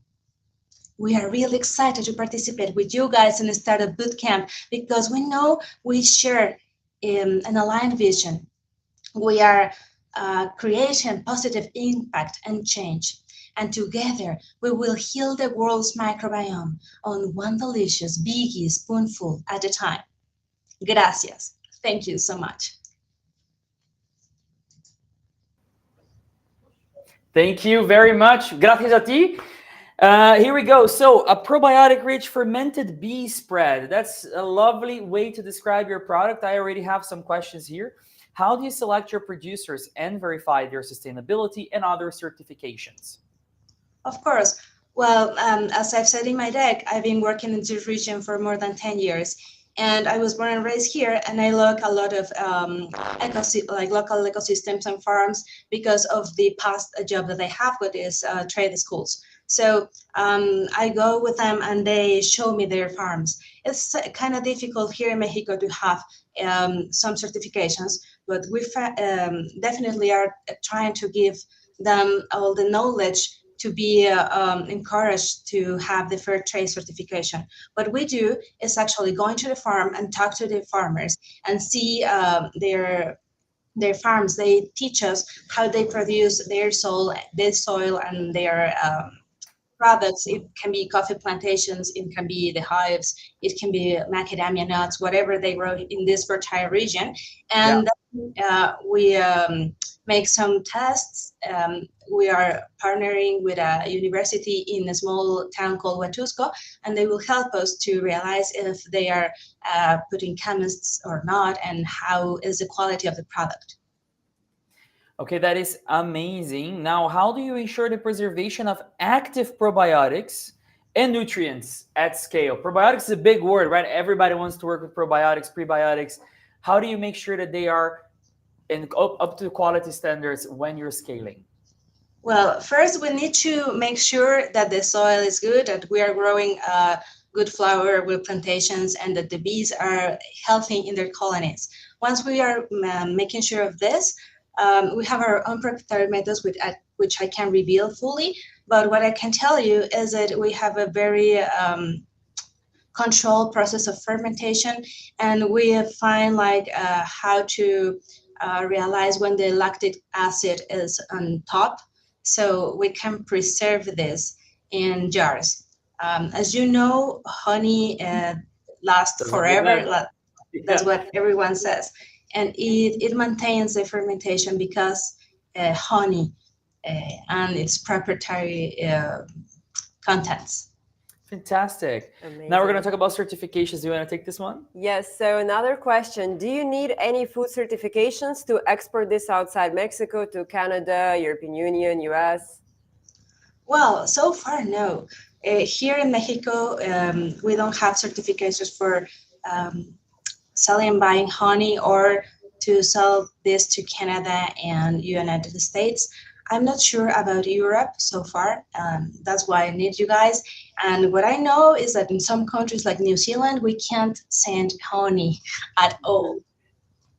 Mm-hmm. Understand. The next question is, what's your go-to-market focus? Would it be more like lifestyle brand, health stores, or supplement distributors? Well, we want the consumer to feel that they are having a new way of honey, because it's a honey that can be eaten daily, but it has vitamins, probiotics, a lot of protein. I know that you like protein, so 100 grams of protein has 35% of protein. Sorry, 105 grams of bee ghee has 35% protein. Wow. So, yeah, it's very, really very high. It's like steak. Yeah. Yes.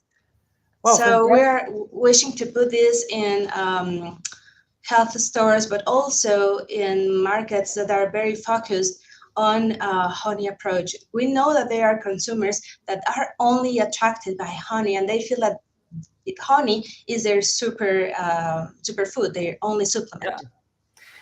Well, talking superfoods, now let's go to our super question. Why do you want to join the Startup Bootcamp Accelerator program, and why is now the right moment for Biggie to join? Well, for me, it's very important that you guys are aligned with our vision, but also that you have created a special space for women in positions of startups and leadership. It has been a different world here for me in Mexico as a female founder. And also because we already have this MOU and we want to put the product on track. We are ready to scale up our production. We have the product in our hands and we can't live without it. So this is a time for me to share this with the world and to give you a taste of this delicious creamy spread there in Amsterdam, and also to join with other startups like the one that we have already seen here to change the world. I love it. I love it. I love your product. I have to try it now. I mean, oh my God, I can't say that startups have my vote, because otherwise I'm going to say they all have my vote, which is why we have a committee. I wish you the best of luck with it, but you're already on the right track. What a beautiful product. Great presentation. You for sure has got it. You're in the right track. Thank you so much for your inspiration, for your dedication, for staying as a female founder, fighting against the odds, and really pushing for your solution. Congratulations for that strength already. And we will see you tomorrow on the selection day. Of course. See you guys. Muchas gracias. Hasta. Good luck.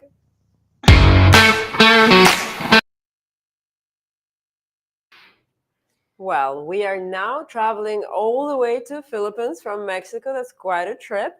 And we are meeting the founders of Farm Tree. Hi, Iris. How are you? Hello. Hi, Good to see evening. you. How are you doing? Yes, Feeling good? It's great. No, I'm feeling great. I'm very excited with this progress and being here. I'm very happy. Thank you for having me. Thank you for being here and for trusting Startup Bootcamp. Your presentation is on the screen. You have 3 minutes. Good luck. Thank you. 1 second. I think the presentation stopped being shared. If you can share it again. With us, that would be Swell. Okay, yeah. Can you see my screen? Yes, we can Yes. see it again. You have 3 Okay, minutes. okay. Thank you. Hello, everyone. I am Iris Castillo, founder, CEO of Farm3. Our problems is simple. Farmers earns $1 per day. This results to soil degradation, mismanagement of resources, and mismatch in the market. How do we and what does this do? Um, Unhealthy soil means unarable soil, wasteful of water, and it keeps everyone in the poverty line. What do we do? Precision agriculture technology. It's simple. Our IoT sensors goes into the ground, analyze the soil. It creates yield forecasting, and with the yield forecast, we pair it with the demand forecast algorithm in our platform. IoT sensors goes into the ground, presented with a predictive AI model and sustainable agricultural practice to be sent to our farmers. Now, what do we do? Simple results. We save water, we capture carbon, and we decrease the soil degradation rate. But of course, we are addressing farmer income. We increase the yield and we increase the farmer income from $1 to $35 per day. And with predictive analytics, we can eliminate food waste by overproduction and mismatch in the market. Agriculture is a huge market. For just in hospitality and food service, it's simple as 112 billion in global market. In Southeast Asia is 39.5 billion. Right in the Philippines, we have 1.58 billion, and our completed transaction is at 3.3 million. And to our competitions, we are the only one that is soil to market. And for our traction, we have gathered 384 600 farmers. I love to call this our army of food producers, but we only have access to 1,300 food businesses. But with it, we are able to complete 3.3 million of transaction. And this cannot be done with just one person. We needed a team, and this is my team. It's just a team of four. We are experienced in our skills. I am a mechanical engineer, and I have experience in data analytics, supply chain management, and I also been a farmer. I looked up to my grandfather, who was proud to be a gentleman farmer, and I would like to say that I am also a gentleman farmer. I've 20 years experience in it, but we could not run it with just the four of us. We have our board of advisors and board of directors, and these people is the brain trust behind our tech, business, finance, math, and communications.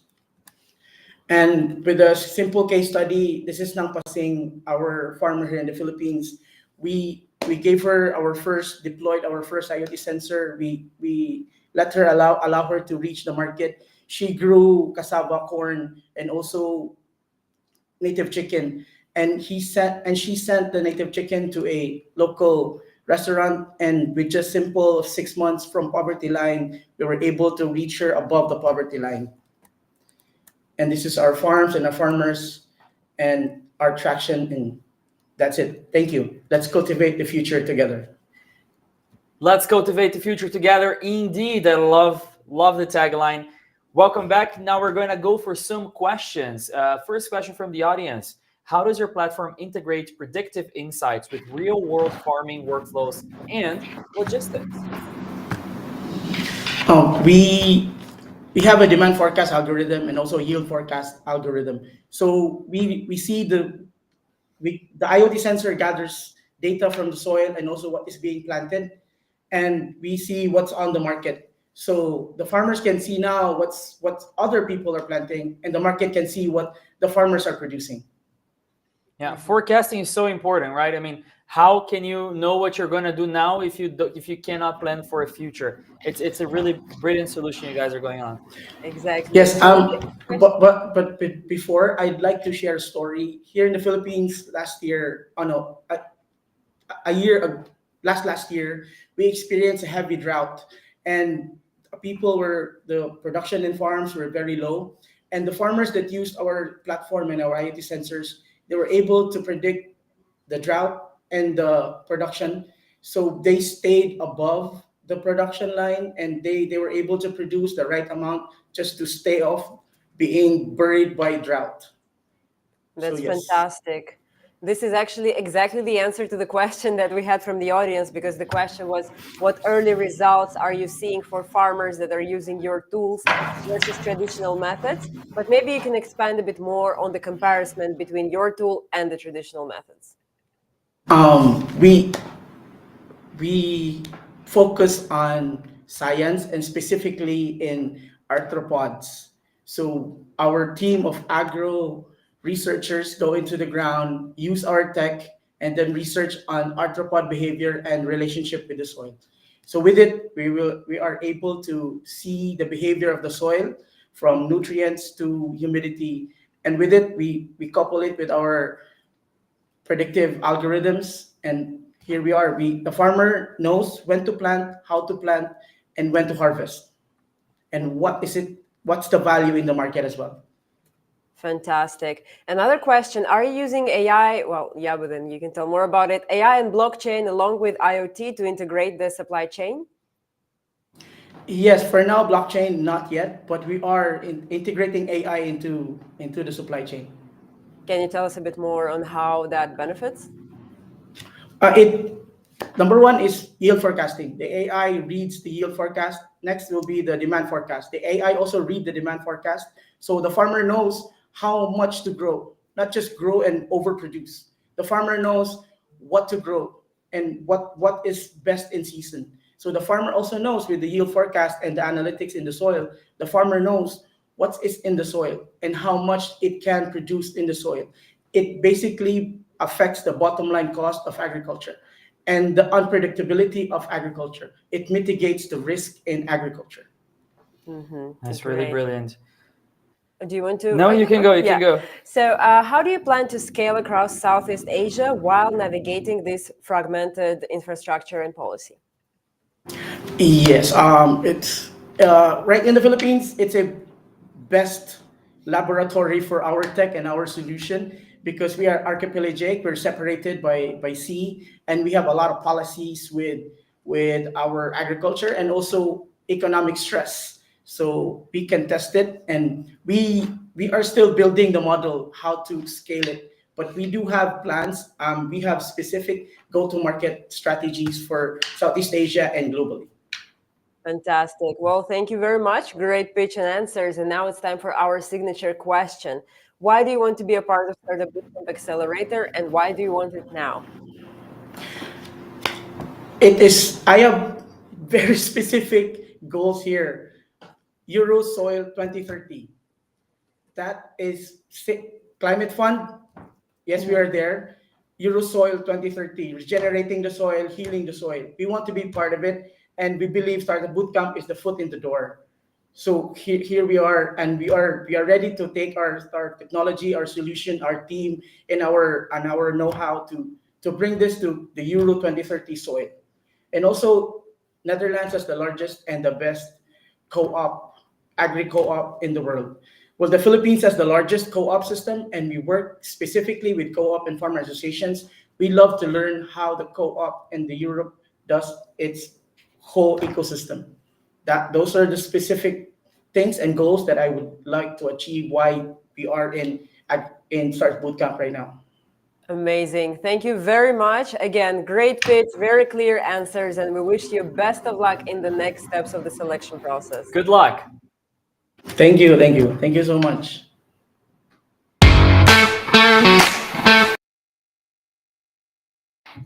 Now, planting seeds is not enough. We must make sure that they endure, that they are able to propagate and become beautiful trees and plants. That is the mission of the next startup. And I won't say leave it behind. I will say leave it right there. From the Netherlands, welcome August Johans. How are you doing? I'm doing amazing. How are you? Doing great. Did you like my intro? Very nice intro, yeah. I tried my best. But I'm sure you're going to do an even better job at explaining your startup in the next 3 minutes. Good luck. Thank you so much. All right, imagine this. You're planting a tree with all the hopes of growing a forest, just to watch it die within a matter of weeks. This is the reality for 1 in 3 tree seedlings worldwide. My name is August, and this is Leaf It. 30% of all seedlings die because of poor hydration, pests, or animals. This incurs substantial financial losses and high labor costs for all of those who plant trees. Furthermore, it reduces the habitat of animals and impacts the climate negatively. This is why we designed a seedling protection device that reduces mortality rates by up to 70%. Its unique design optimizes hydration and offers protection from animals. We're actually the first one in Europe to combine both those aspects into one product. It is made out of recycled plastic and is durable and reusable. We researched 119 potential customers and conducted 29 in-depth interviews. Here, we validated our problem as well as our solution and got 7 NGOs, so potential customers, to orally agree on testing our prototypes. We have a B2B business model with NGOs, municipality, and orchid farmers as our main target customer groups. Our revenue model is best described by product sales, and we incentivize large order quantities through bulk pricing.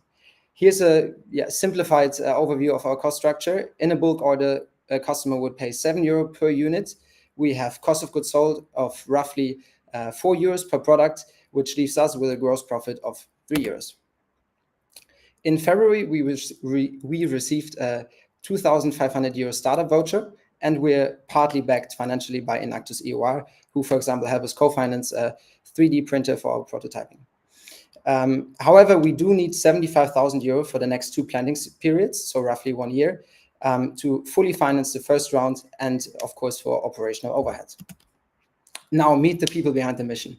We're a team of 5 people, 5 core founding people that are very committed to fighting deforestation, and we're supported by 9 volunteers with backgrounds in law, banking, and consulting, as well as experience in marketing and 3D printing and modeling.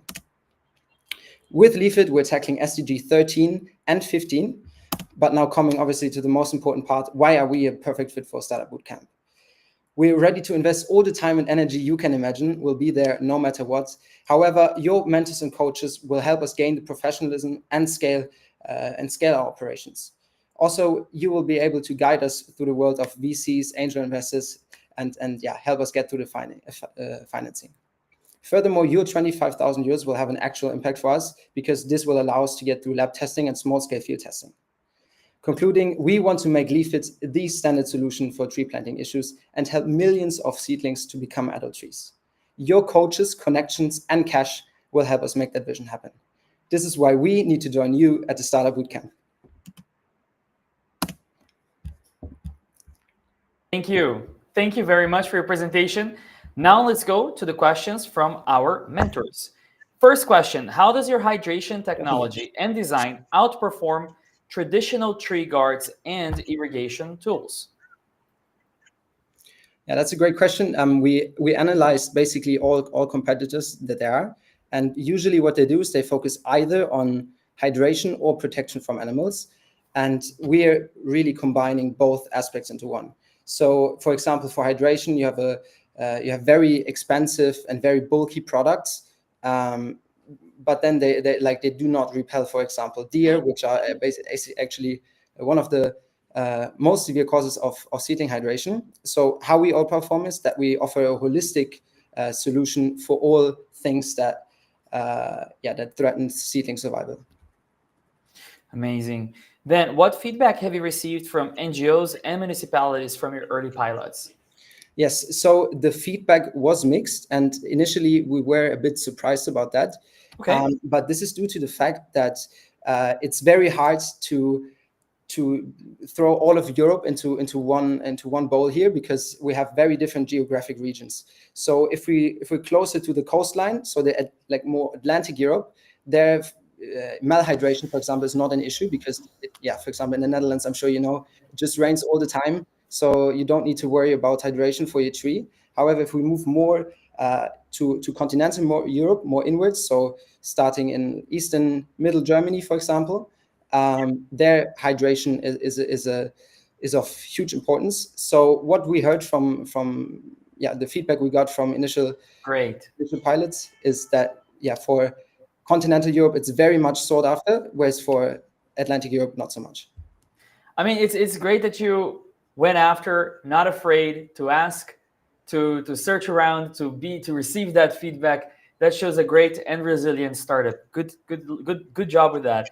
How are you approaching pricing and production scalability to support wide adoption? Yeah, we do have a slide for that in the appendix. I don't know if I can show it right now. But basically, how we do it right now for the early for the lab testing and small scale field testing is that we use a 3D printer. However, this is not feasible for mass production because it takes too long and it's too expensive. So we plan to transition to injection molding for the first large scale prototyping rounds, and then our unit costs will drop to the aforementioned €4. And then, also as discussed in the pitch, we want to encourage customers to buy in large orders for us to use economies of scale and then have a bit of a tiered pricing. Do you have patents on your solution? Not yet, but as you could see in the last slide, we are preparing for that. We're already in talks with patent lawyers. However, right now we were lacking the funding to go through the whole process of filing a patent because the international patent can cost about 20 to 30,000 euros, which right now we don't have. But we prepared the initial steps. We do every time provide a disclaimer that this is our intellectual property, so that no one is able to use it.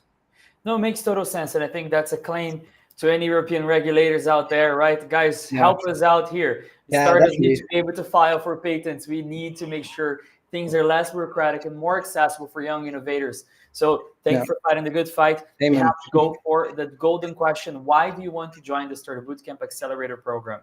Yeah, so I think there's no way from hiding from the fact that we're quite young as a team. And while we are super ambitious, and also we did get good results so far, there's no way of getting around that industry expertise and really that knowledge that you just get by doing it for years and years.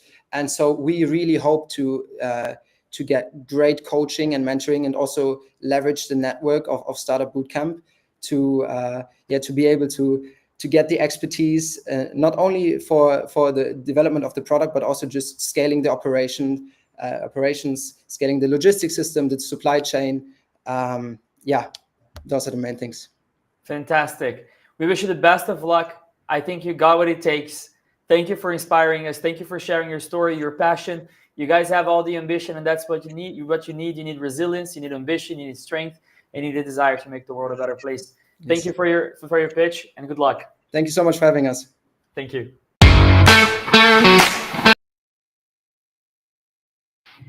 Now we're going for our friends from the north. We're going to Canada to talk to Contact Local. Rowan, how are you doing?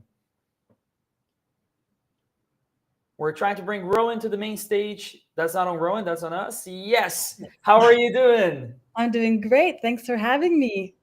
Thank you for being here. How are you feeling? I'm very excited. Save the best for last. A nice snowy day in Canada. Reminder of how things are changing.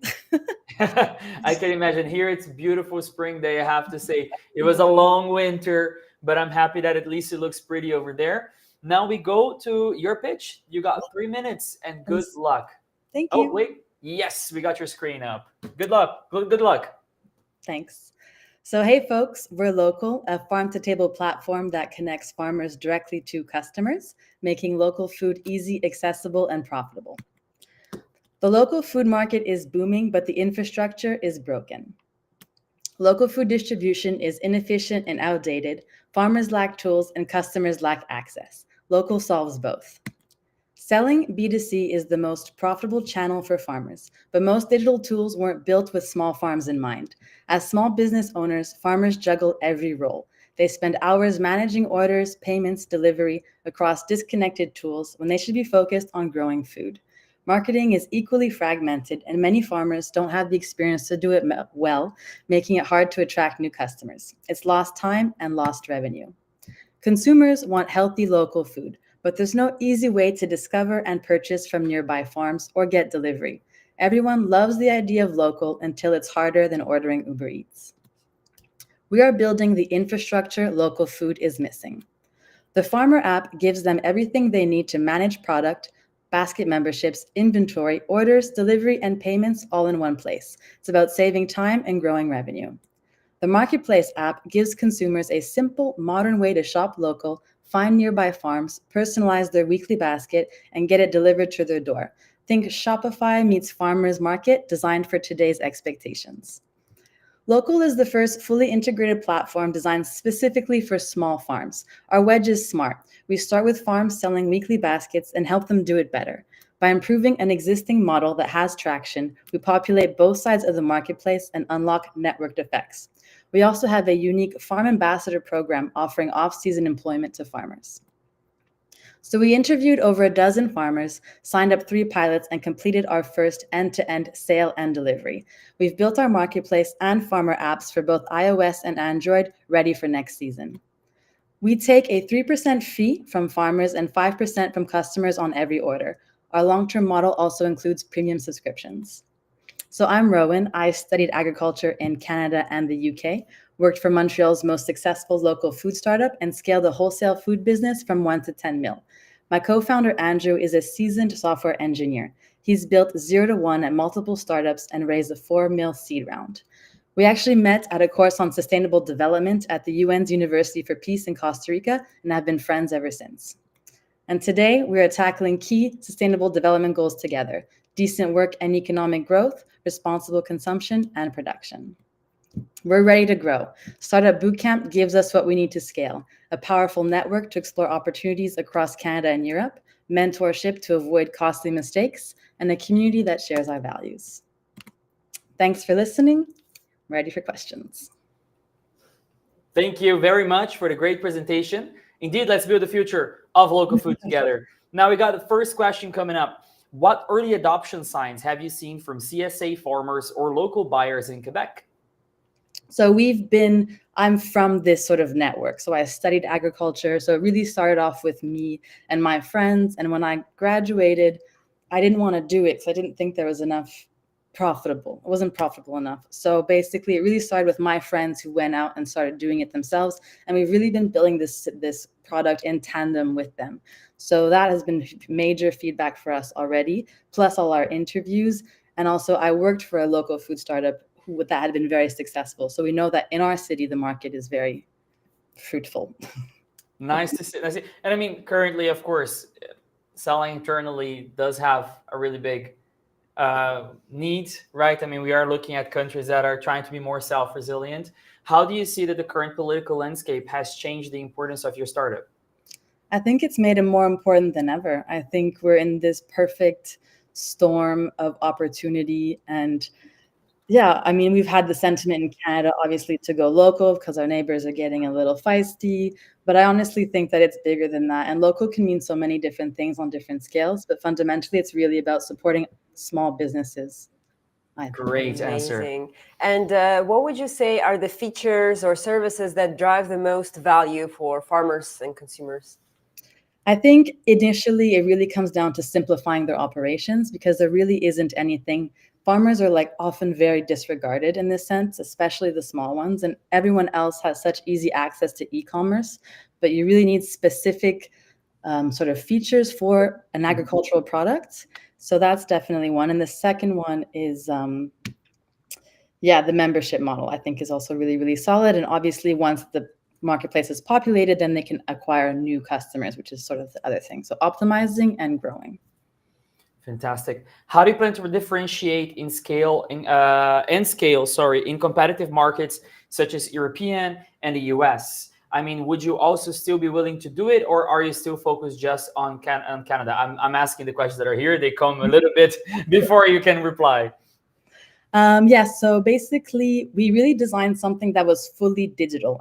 A lot of products in our field will have a distribution center or something that really anchors them to a specific location. But we really built a product that even if the marketplace wasn't full of transactions, it was still valuable to farms. So it could basically be started anywhere as long as they have an app store available. And that would be the intention. It's basically like going to the market, except made completely digital and effortless. Exactly. That's very nice. What is your biggest challenge right now? Biggest challenge. I think it's going to market. We have an MVP, and now we just want to make sure that we do it right, right? There's a lot of pressure on a two-sided marketplace, which is why we're really focusing on migration of existing farms with existing customer bases. And that's really why we want to reach out to you guys to make sure that our go-to-market is really, really solid because of the seasonality of our product. We need to really hit the ground running in September. Yeah. It makes me very inspired to hear what you say, to see your story. When you pitch, it connects so deeply. I think it's now, indeed, as you said, it's more relevant than ever. And we need to support local farmers. We need to cut this unbelievable process that makes it so terrible for everybody, right? It makes it more expensive for everybody. It makes it less efficient for everybody. You don't know what you're buying. Now you're able to buy from people that you can even know, you can even visit after if you want. So I think it's a brilliant solution. We do have to go, unfortunately, to the final question with you, which is why? Why do you want to join the Startup Bootcamp program? And why do you think right now is the right moment to do so? So we're bootstrappers, and we've done everything by ourselves, our own time, our own money, and we've really sort of hit the maximum of what we can do by ourselves. And so we're really excited to actually be aligned with someone for once, because I don't feel like there's a lot of funding for agriculture in general. So it's really beautiful to see people that understand the problems that we face deeply and obviously can balance profit and, values. It is what we do here, and I think you're going to be right at home. I really am rooting for you. I hope you make it to the selection room. I'm going to visit them. I'm going to put in a good word for you. But of course, it's also up for our mentors and for our other experts. But I tell you already, you're definitely on the right path as well.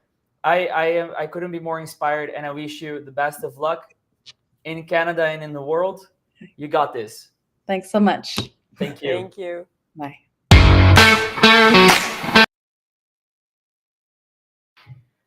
It's a wrap. I cannot believe it. Every time, every cycle when we do it, and when we're after all of these 60 amazing teams, 3 busy days, it always feels like, oh, that's it. I know, and I'm so inspired because what we get to see is that the world is changing, and we need to change as well. There are ever more geopolitical tensions. There are ever more challenges. There are ever more climate challenges, economical challenges, political challenges. And we need to stay united. We need to stay together, and we need to stay focused on what really, really matters. Empowering innovators to change the world. Empowering people with dreams, with ambition, who want to do the work, who want to do the job that perhaps we should have done years ago, but we didn't do it. Now is the time to do it. If you want to join us in our mission to empower these entrepreneurs, you can become a mentor via our website. You can also become an investor through our Bold 2 vehicles, which are trading on N Exchange right now. You can invest in the future tickets from 100 euros to 100,000 euros, depending on the category of investment. We really want your help, your support to make these dreams come true. Thank you so much for our experts. Thank you so much for the Startup Bootcamp team. This company is you. Startup Bootcamp team, you drive Startup Bootcamp forward and further every step of the way. Our mentors, our experts, our extended family over there, all mentors that left questions here, and of course the startups that deliver their trust on our hands, and a little bit of their company as well, so that we can make sure that you can achieve success. Tomorrow we meet you at 5 p.m. Exactly, 5 p.m. Central European time. So you can just go to the same link of this live stream, but also you will be receiving notification that we're announcing the 30 teams that made it to the upcoming accelerated programs. Thank you so much. This was Selection Days. We see you tomorrow. Startup Bootcamp. Innovation will save the world.